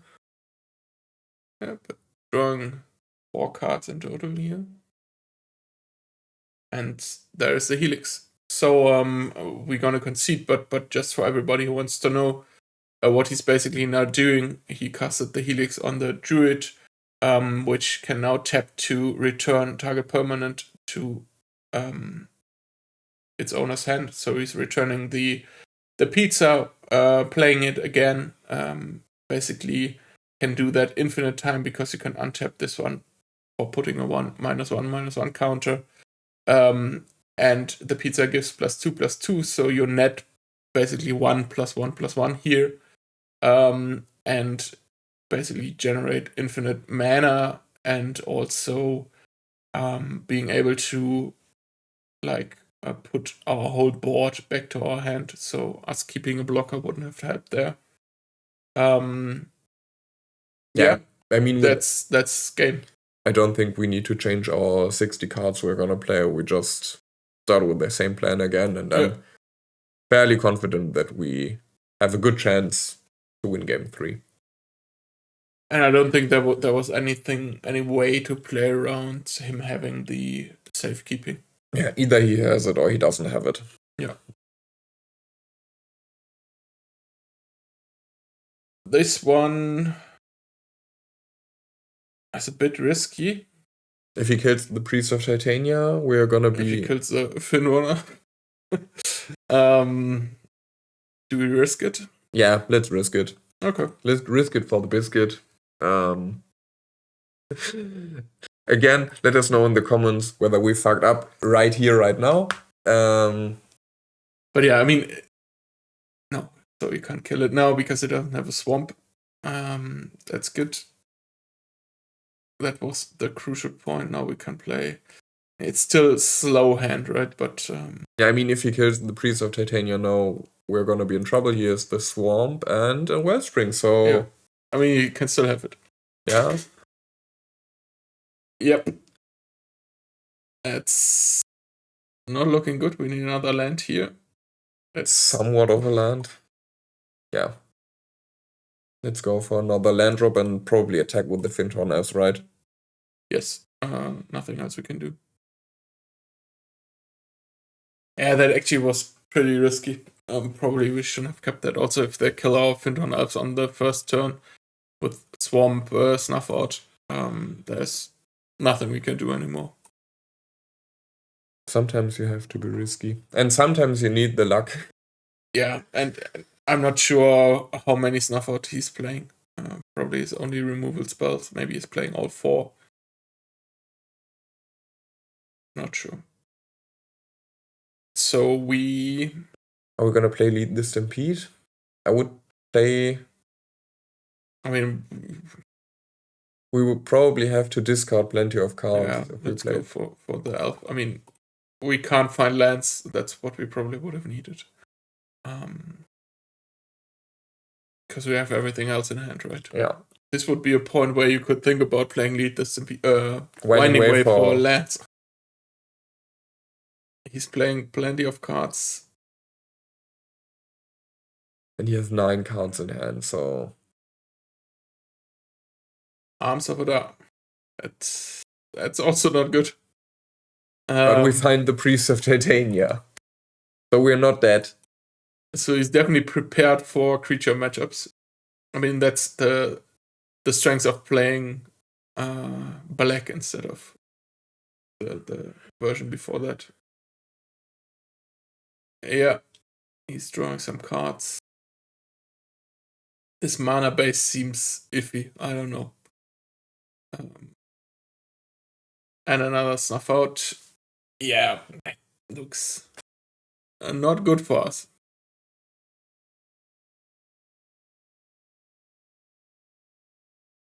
But we do get another chance, however. And this time I would play lead the Stampede. Yeah. We can want to have alone on the battlefield. Nice. Not much there, but at least the mana dog helps here.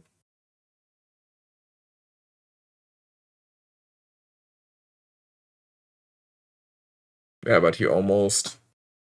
he saw almost his half of his deck by now. I'm relatively confident that he has the combo at hand. And we were just too slow. No druid so far. And we have the monsters emerge. That's definitely good. We definitely cycle here, right? Yeah. And then play.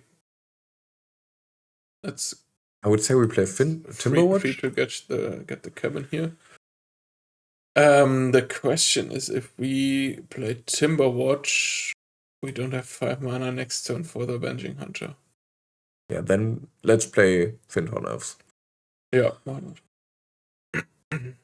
Because the Timberwatch elf with 2 elves on board doesn't really help.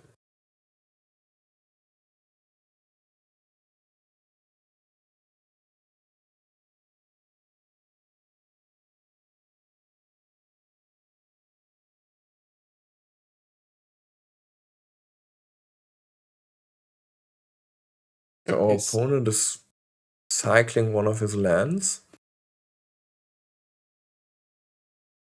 Doesn't seem to have found the druid so far. Not that it matters, but why not? It's free. I will find the land anyway. So what are we gonna do? It's still the Avenging Hunter, right? Yeah, Avenging Hunter. He will never get the initiative, and it's somewhat of a clock, at least. If he does not remove it. And that will be a problem. If he removes it, our monsters emerge is basically dead.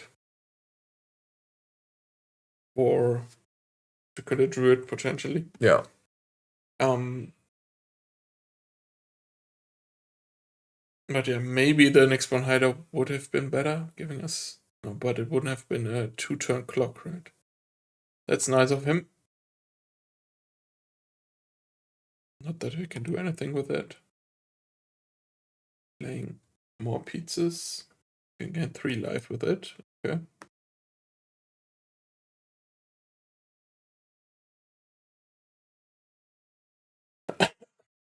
I mean, maybe he's completely locked in his hand.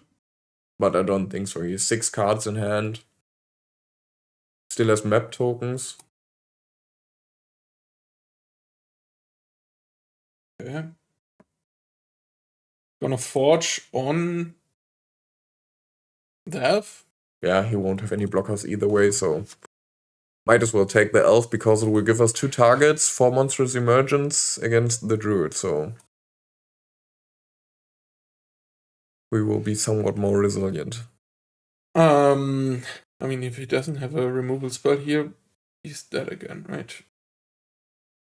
Question is, what do we need? I mean, he can crack bows for 6, so he's not dead. The question then is, what are we gonna do? So if we attack without doing anything, he would die in our next upkeep with a trap anyway. Not if he cracks bows, right? He has 6. Yeah, like if he does not do anything.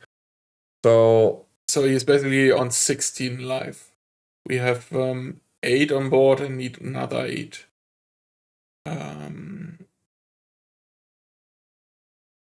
Not sure. So we will need 2 additional turns anyway. So I would say we go Llanowar Elves, Timberwatch Elf to definitely have lethal next turn. Because next turn we can cast a Nyxborn Hydra and pump with a Timberwatch Elf if everything survives. I mean, there is to make him crack those is also good, right? So he doesn't have that for potential combo. So that there is, I would say we make him crack both, and for that we need to deal 14 damage. Yeah. And with 14 damage, yeah. we need the Nyxborn. I think that's in before us getting completely blown out when casting the Hydra. We can't deal 14 damage, can we?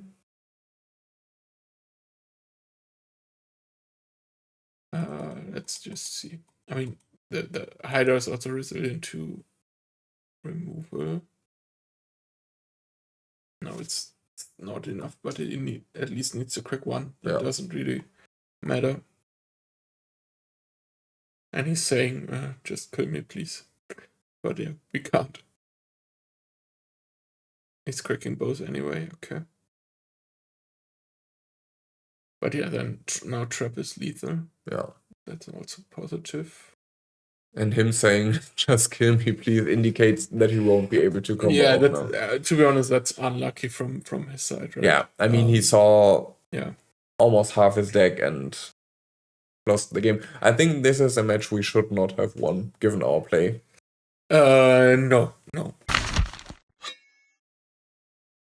I would really love to run to Grixis Affinity now. First of all, it would be the 5th different deck we face now, and we would be able to recreate the final and see how we do against a matchup that I initially thought was unfavorable. However, one user on Reddit uploaded like a spreadsheet of all the match scores, and apparently in Paupergeddon, Elf deck had a positive win rate against Grixis Affinity. Yeah, as the finalist also says, the Cracker and Charm is the only threat for you, right? And this looks like a good hand here. Yeah. 2 winning ways. Mana Dog, Turn Ranger. And if we face the Grixis Affinity, we might even be able to sponsor one of their lands. Yeah, the problem is the Wildling doesn't go into the graveyard. But there we go. I think this describes our luck. I mean, if he wants to sack his land here, he can, go for it, right? But do we have any counterplay against the Shaman now? I mean, we have 2 winding ways. We will find something. Yeah.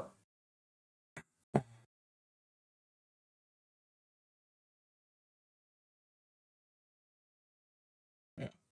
Definitely not attacking here. We would have definitely blocked. There is another forest. Do we play the Ranger? Yeah, probably because we will have to discard anyway if we play Winding Way. But then again, we can just lead with Winding Way. What I'm thinking about is, should we play the Timberwatch Elf? To bait the Shaman? Yes. I mean, at some point he has to crack it. And if we get him next turn, And if he kills the Timberwatch Elf, we can sponsor one of his lands. Yeah. Yes. Let's do it.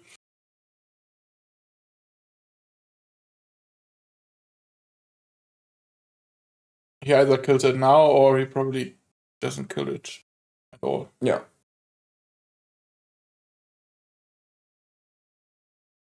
A nice target for the Masked Vandal potentially.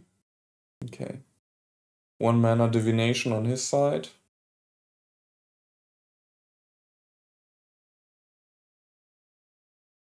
Surprisingly, he doesn't attack and he doesn't activate the Shaman. Okay.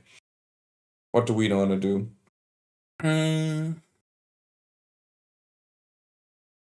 I would suggest... I say we play the Kyrian Ranger. If he let that resolve we can save 2 creatures from the Crackling Charm. Yeah, let's do it.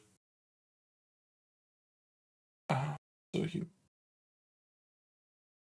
yeah, I mean those are the mind games, right? And the things you need to play around here.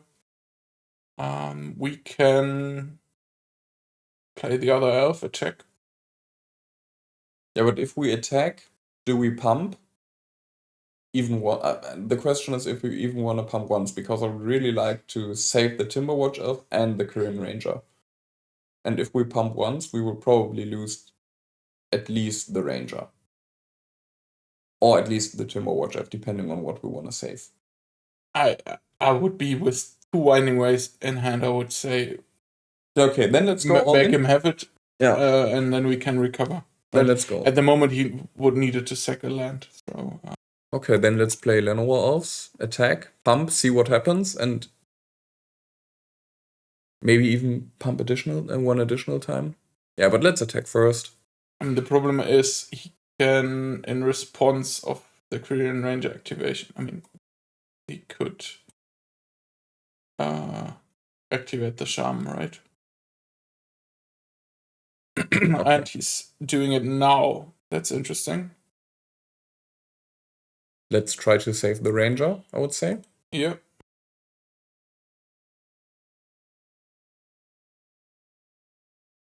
See what he does. He's probably gonna sack another land. What do we save then? Do we save the Ranger in additional time or Timberwatch Elf? Let's say the Timberwatch Elf. Mm-hmm. Okay, so we saved the one. Do we activate it now, or do we let the first one resolve? I would let the first one resolve, to be honest. I would activate it now. Or at least untap it, not activate it. Yeah, okay. Because he also has a draw there, right? So he could potentially draw into Galvanic Blast. Okay. So now we can let that one resolve and see if he... No. I think that's a fair trade for us, right? Yeah. I'm more than happy, to be honest. Are we checking for one? No, right? Playing around the Galvanic Blast. Yes. Play the land and pass. I think that's good. Trading 2 mana dogs for one of the Crackling Shamans. And now we can even survive 2 Galvanic Blasts if he has them. And at this point, I'm not even too high on the Masked Vandal anymore. Let's just discard it, right? Or do we want to discard the Wildling? Yeah, probably. I mean, the Vandal can exile the Familiar. Or the black mana. The black mana? Yeah, you only have 1 black source.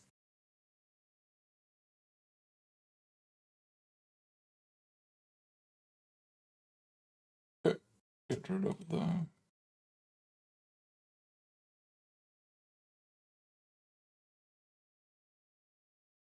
Another Shaman, okay. Okay.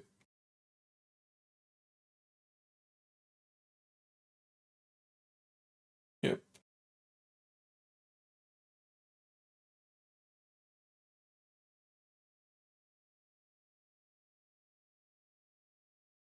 That's fine. So what are we gonna do now? Okay, 2 Vandals, but only 3 mana in theory. Shall we play a Vandal and exile the Familiar? He's probably gonna sack it. Then we activate the Timberwatch Elf. Really second. I would go for the black man. Still on 1 black mana. Yeah. I mean, we have another Masked Vandal. Yeah. So we can target his lands. I think that's good. Okay. And him attacking us for 2 damage, that's not what's gonna kill us.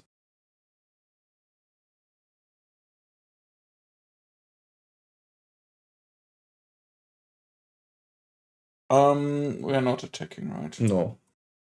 He still has 5 cards in hand. We need to save our creatures. I mean, I would be more than happy to get rid of the Masked Vandal. He can easily have it, but I don't think he's gonna look That's nice. That's the next For target another for one. the Mask Bundle.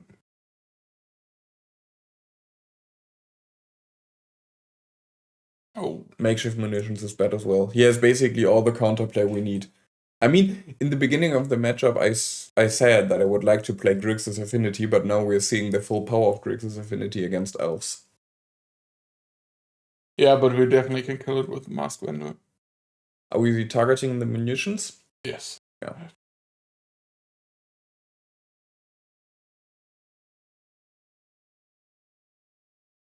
And he can only activate it once in response, and this can be countered with the Timberwatch activation. Okay. So we are somewhat safe. Shall we cycle the end first?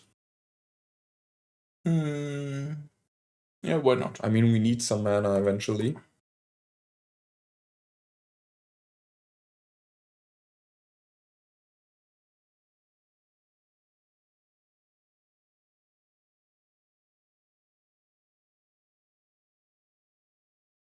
See what he does in response. He wants to kill the ball.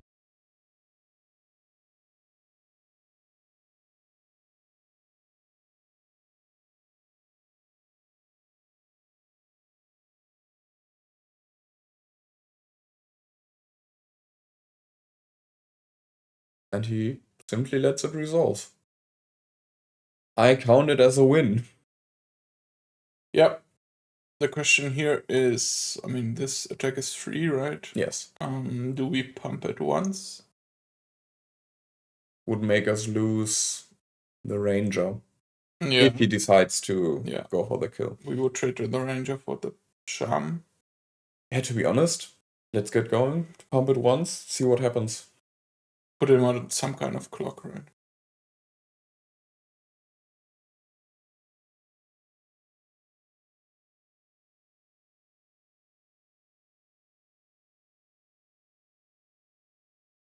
I mean, he could have a Galvanic Blast. For the Timberwatch? Or Yeah. for either target, yeah. But probably most likely for the Timberwatch.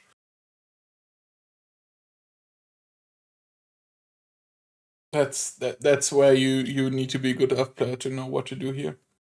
Put up a clock or play around. Save all your creatures. But I mean, the late game is gonna be won by him anyway. Most likely. That's true, and we have 2 anyways. Let's go for it. If he wants to trade a lot of things here, he can do that. Okay, let's deal the 5 damage here. And I mean, Shall we activate it this turn? We can activate it if we activate it in response, you can sack 2 lands or land and the thing to kill everything. Yeah, then we just pass, right? Yeah. Miss 1 Korean Ranger activation, but it's better than losing the elf. Okay, here's another black mana. Another artifact.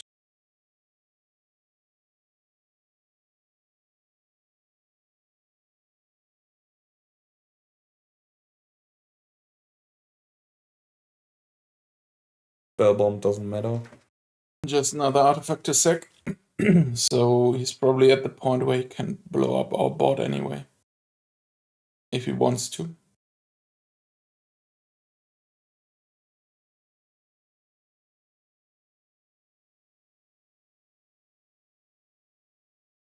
Yep.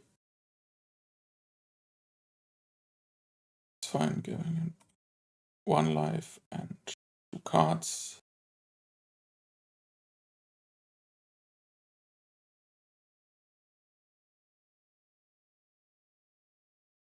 And another spell bomb. Okay. So no Galvanic Blast.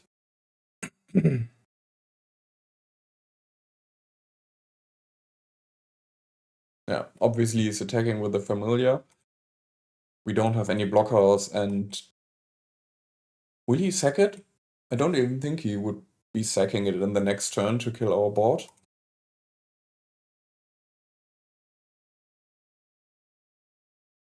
Let's see. We start off with a Winding Way, right? Yeah. Let's see what we find here. Creature.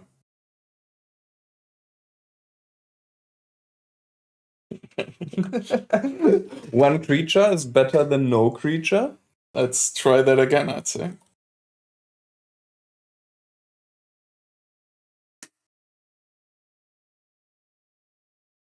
Okay, this was slightly better. However, he knows our hand now. Yeah. We definitely gonna check with the 2 Mask Vandals, right? Yeah, and shall we play the Kirin Ranger first to have one more Timberwatch activation? We can't. We played a land this turn already. Yeah, you're right. But yeah, that would be good next turn. The question is, do we pump again or? Yeah, I think now we can afford one pump, yeah. But yeah, I mean, we have the option of having the Green Ranger. Yeah, all we want to do is save the Timberwatch Elf. So I would say we can activate once, try to save the Timberwatch Elf, because for him to kill the Timberwatch Elf, he would need to sack 4 artifacts. Yeah.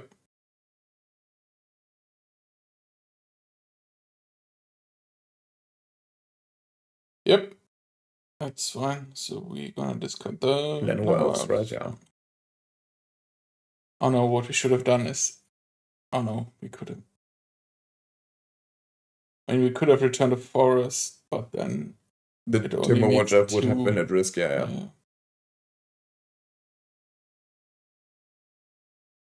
Yeah, check us for 2. That's fine.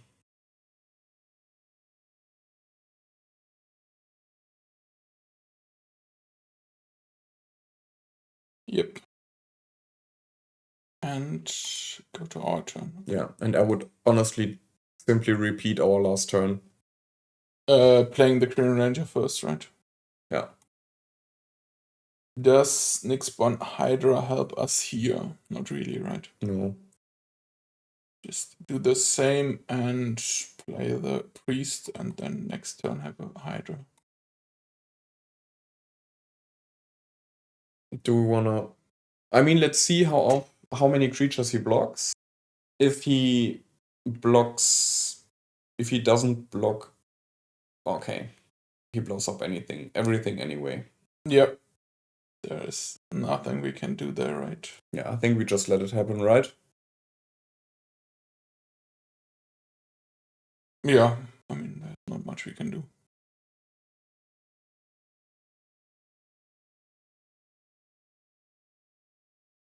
Peace doesn't look too good now. Now it's bad that we played the Kirin Ranger. Do you think it was a mistake to play it?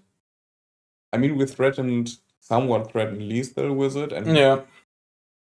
No, I mean, we basically made him have the toxin analysis, yeah. And he had, I mean, he saw 20 cards at that point. We could have somewhat expected him to have like the toxin analysis, but make him have it. Okay, he's not cracking the blood fountain now. Also, okay. Are we cycling the generous end? Good question. I mean, we are close to playing it, right? Yeah. But I think we are dead anyway, so maybe let's... I mean, he's at 1 blood fountain. Yeah, we are gonna have to face 2 additional Crackline Shamans, so close to impossible in my opinion to win this game. Let's see. I'm not sure. I mean, we have creatures that don't really care about the Crackling Charm. But yeah, I mean, if we draw another land, we can play the generous end, so we're not cycling it. Avenging Hunter, do we want to play it? No, right? I mean, maybe he doesn't have a basic land. That might be an option, but doesn't really have us. I would play the Nyxborn Hydra. But hard cast it and Yeah, not be yeah, stolen, right? Yeah. This blocks everything.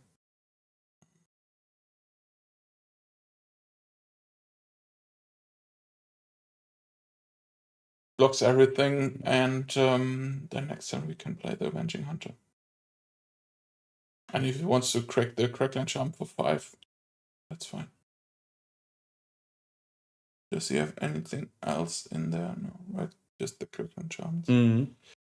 So he's attacking. What does that mean? Galvanic Blast? But we have to block. Yeah. And we probably have to block the Mernforcer, because if we block here and here's Galvanic Blast, we are dead.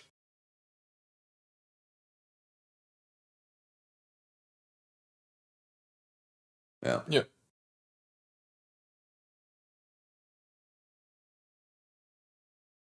Now a land would be good.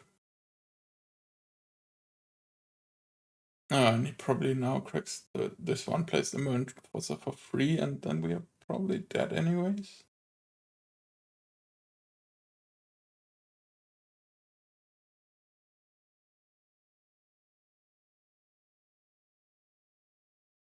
Yeah, getting back the Mernforcer, Crackling Charm, playing both. Yep. So we are dead anyways. Yeah. Right? Most likely. No. Yeah. I mean, not 100%, but now we are. Yeah. What do we sideboard? Do we get the bow now to kill the Crackling Shaman? Or force him to activate the Crackling Shaman on our behalf? That's a good question. He played it out early, right? Yeah. Turn 1. Monsters engage.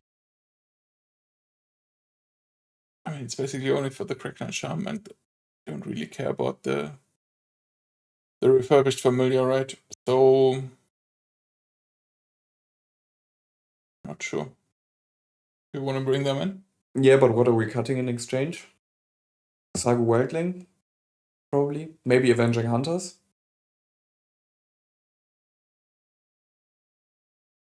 I mean, does he consistently get the initiative from us? Not if we have the reach creatures, but having the reach creatures is gonna be difficult. I probably think we don't sideboard anything. Yeah, I mean, we're definitely keeping Masked Vandals, Lead the Stampede, Yes. Timberwatch, Priest of Titania, Winding Way, and the big creatures. We would need to have Mana Dogs, which is not the best of choice. So yeah, keeping everything is. I mean, you can cut one Mana Dog, I think. Let's give maybe one a try for Okay. Mana Dog. I mean, going super wide is not the strategy here, so let's try it this way.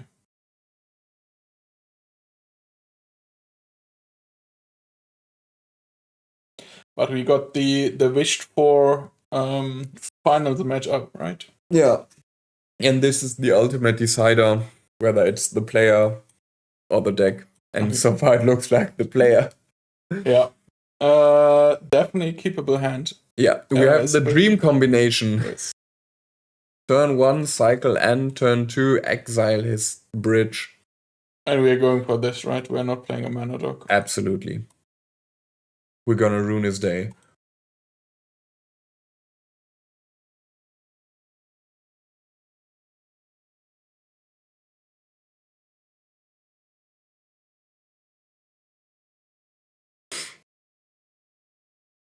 It's not To even be a honest, bridge. it was a mistake, right? Because we could have played the Mana Dog, cycle next turn, and play Masked Vandal. Yeah. See? Professionals at work. Yes. But sure, are we still? Yeah. No, we have to go for it, right?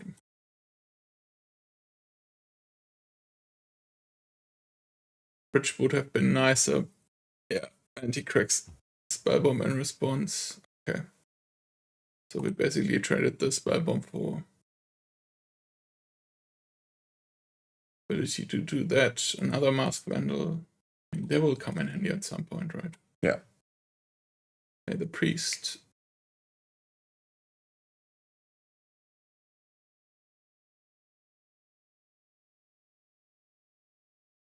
That would be a nice target. Yeah, but first we need to lose a creature.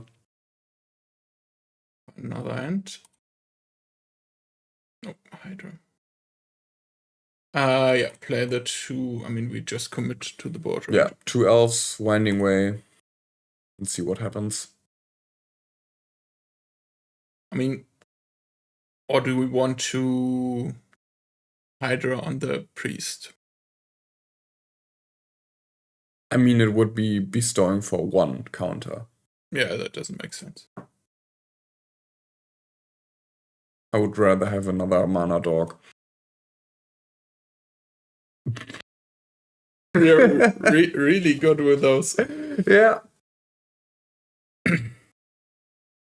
I mean, it's another Priest of Titania. It is nice. And it feels like we're gonna lose our 1 Priest of Titania, which will make him lose his 1 bridge.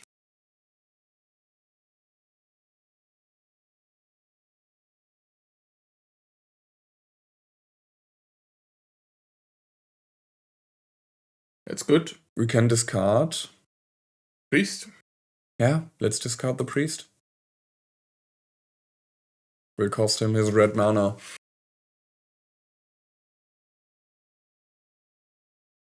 And the Ultra Monitor, that's not too scary.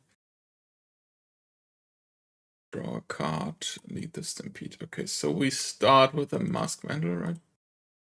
Shall we not start with the Stampede? I mean, it's too late now, but wouldn't that have been better? Yeah. Maybe. I mean, this gives us 1 more mana for Priest. And we can... Yeah. And now we cast Lead the Stampede, right? Maybe we even find a Kirin Ranger. That would be the dream. Yes. And maybe find 5 creatures for once. No. But a Kirin Ranger. Yes. So we will be able to cast the Timberwatch Elf. Or even the Avenging Hunter. What do you think? Yeah, I think the Avenging Hunter to give us a bit more reach. And tempo. For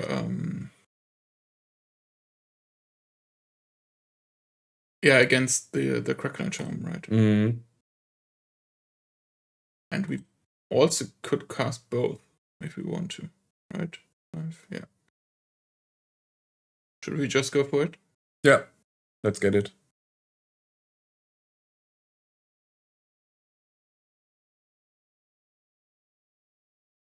Or should we save somebody with a Hydra? Does that make sense? No. Let's risk it again. I mean, he doesn't have red mana. He would need... Yeah, but he can get... But he's not playing a mountain, right? Because he can get the initiative and... No, he would be playing a Swarm, probably. So he needs Great Furnace, Crackland Shaman, Toxin Analysis, and sacrifice 1 creature. This is a really specific setup. Yeah, he needs basically 3 cards. Not lose here. Otherwise we have lethal on so many ways next turn. Yeah. No, No red mana. No red mana. Looks good. Not sure. Myr Enforcer. Okay, he's desperate. Yeah, but that's lethal. So many ways. Yeah. I mean, he's even tapped out. There's nothing he can do. Okay. That's fine.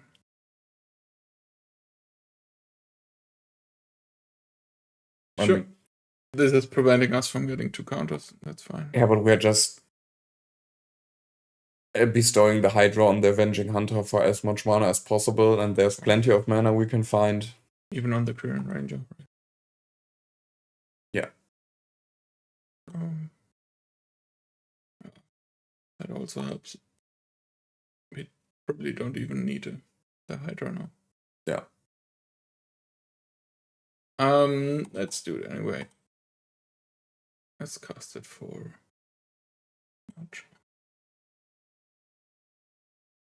on the Kryn Ranger. And now we can activate the Timber Watch Elf 3 times. Yeah.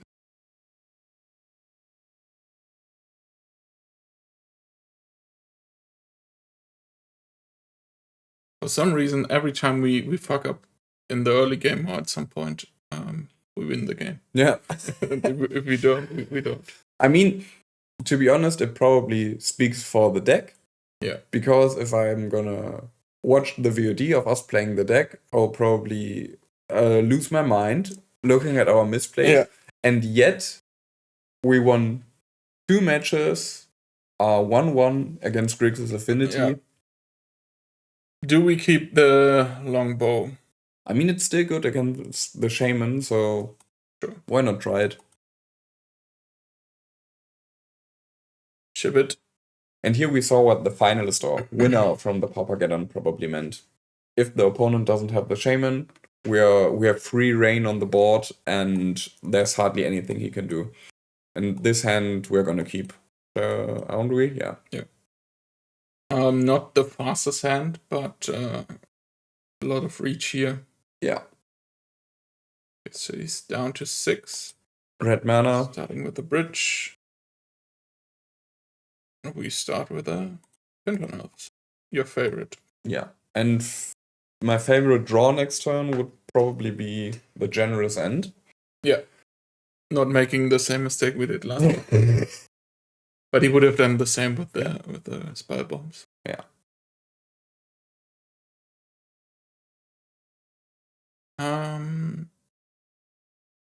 So we gonna play Winding Way? Yeah. Because lead the Stampede, if we find too many creatures, we will have to discard. And this hand...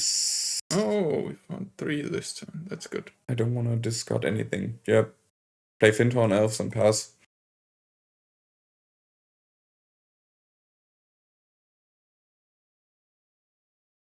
I'm feeling somewhat confident, unless he's gonna slam a Crackland Shaman. It's definitely lacking blue mana. What are we discarding? Sago Wildling? Land? We don't have a Kirin Ranger. True. Yeah, we definitely should make sense to discard a creature. Yeah. You're right. Yeah.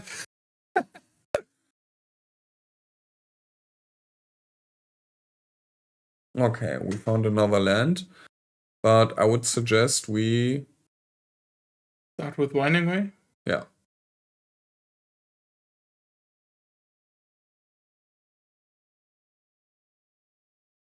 Creature. Yeah, finding more. Masked Vandals. We need to lose creatures, but let's start by getting rid of his Drossforge bridges, right? Yeah.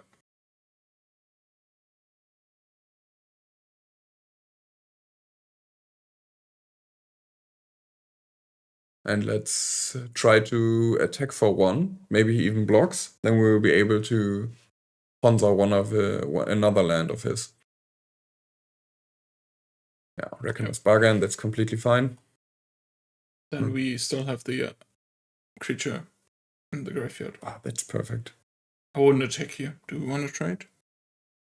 No, we don't need the trade, yeah. I mean, he will not block. Pretty sure he won't block. Let's find out then. Because that will bring down his artifact count so low. Was a free attack, I think. This one comes in untapped next turn. That's good. Why didn't he wait with the Reckoner's Bargain for us to target the land? It was somewhat of a misplay, wasn't it? No, you target. I did target it. Mm-hmm. But you only have to exile the creature once it resolves. Even with the wording like this, because it says you may exile a creature, so this has to happen first. And if you do, you get to exile. Yeah. But you don't have to exile if the target you Exactly. Okay. It's not there anymore. I didn't know that. This comes from playing paper only. Yeah, that's a good thing about this clumsy MTGO, right? You learn all the things. What are we gonna do here now? Do we discard another creature to Gingerbread Cavern, I would say. No? I mean, if we have 2 creatures in the graveyard, we can Mask Vandal twice next turn. That seems pretty good. This is pretty good as well, yeah. The question is, what do we discard? I would say we discard the Avenging Hunter because there's 2 flyers, Yes, let's do it.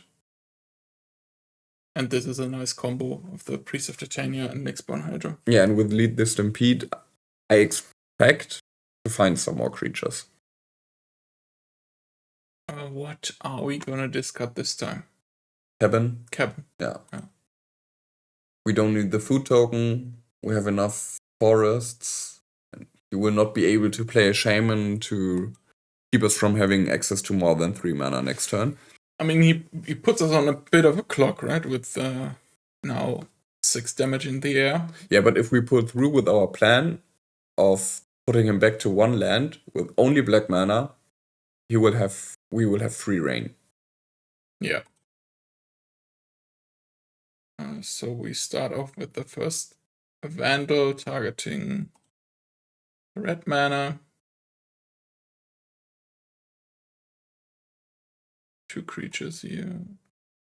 Then the first one, and then we're gonna play the next one, right? Yeah, and I somewhat expect a salty comment in the chat now. No, probably he knows what he's doing. So I would type a salty comment, and there it's not salty, but there's the comment. yeah. He's the first. I mean, it has to feel bad, right? Yeah, it definitely does feel bad. Everyone knows how it feels. And let's slam the fin on us, right? Yeah.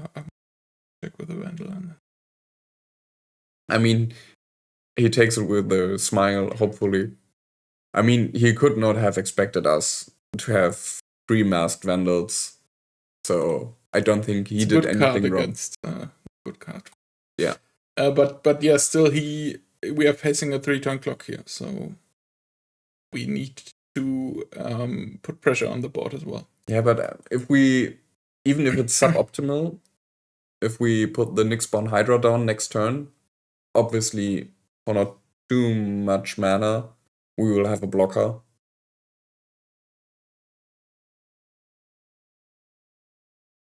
Yeah, this is the question. Do we need to play the Nyxborn Hydra next turn, or do we have time to play Priest and go for a kill the turn afterwards? To be honest, I would play the Nyxborn Hydra Yeah, now. to be safe, just right. I mean, that's free, so we can play this one.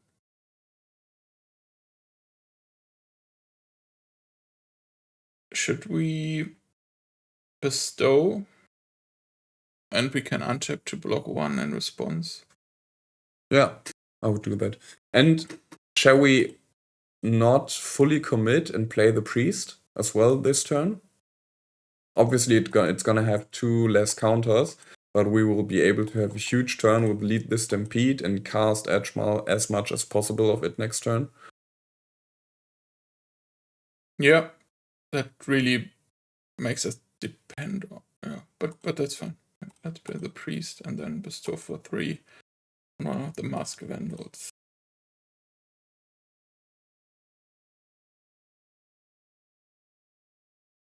I mean, a Kraken Charm with Toxin Analysis still blows that out, and we're gonna probably lose. Yeah, but this is always the case, isn't it? I should have attacked with everybody. That's stupid. Hopefully it doesn't matter in the end, but 2 more damage would have been nice. Spell Bomb, okay. Is he gonna crack it to draw?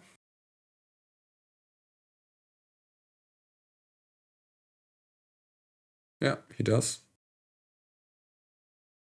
He's afraid of another Mask Vandal. Don't have anything in the graveyard.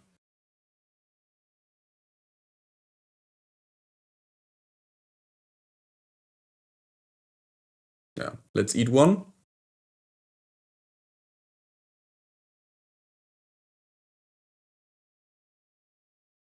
that really helps to set back the 2-turn clock here, right? Yeah, because now it's not even a clock anymore. The refurbished familiars are not enough, and now we have to find a Nyx-bound Hydra with 2 lead the Stampedes. Let's see. No luck again, but let's cast the priest and helps, right? generate some mana. Don't find anything else. Yeah, we have to go for it now. Yeah. Cast the other one.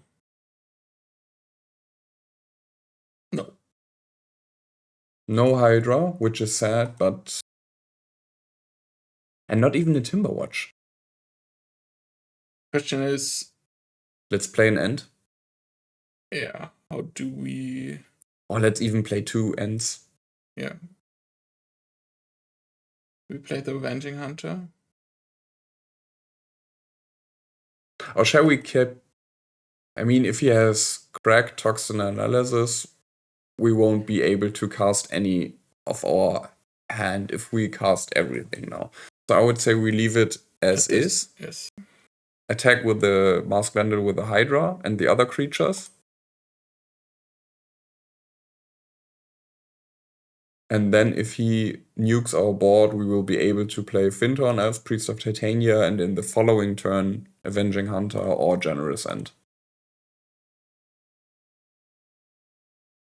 Oh, I have played a Forest this turn. Yeah, doesn't matter.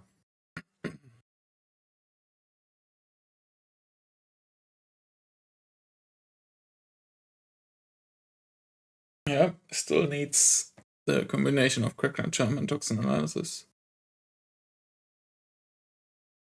If not, this looks pretty good for us.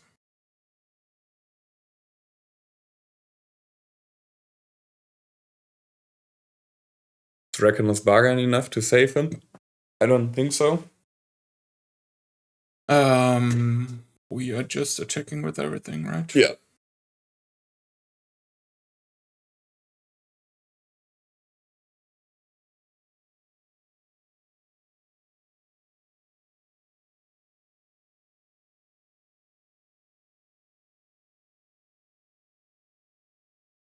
Okay. Yep. And we won. Okay, we managed to reach 3 wins. 2 against some off-meta decks, I would say. Yep.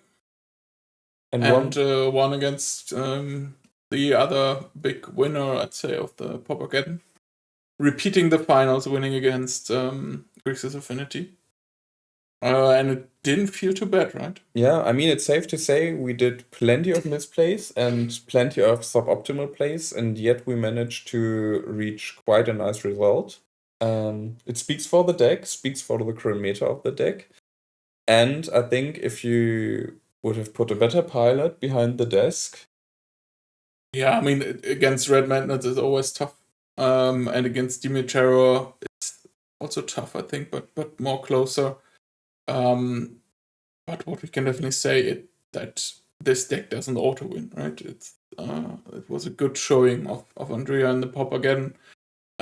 Strong deck with a lot of good matchups, especially the last one and so on, shows how resilient it also is against hate decks like Grixis Affinity. But in general, yeah, fun deck to play. Yeah, looking forward to playing it another time, improving our own skill. And yeah, let us know if you made it all the way back here, and if you want to see us play more interesting decks on Magic Online as well. Yeah. Otherwise, stay tuned. We're gonna be back with some more paper and commentary play. Stay tuned. See you soon. Bye bye.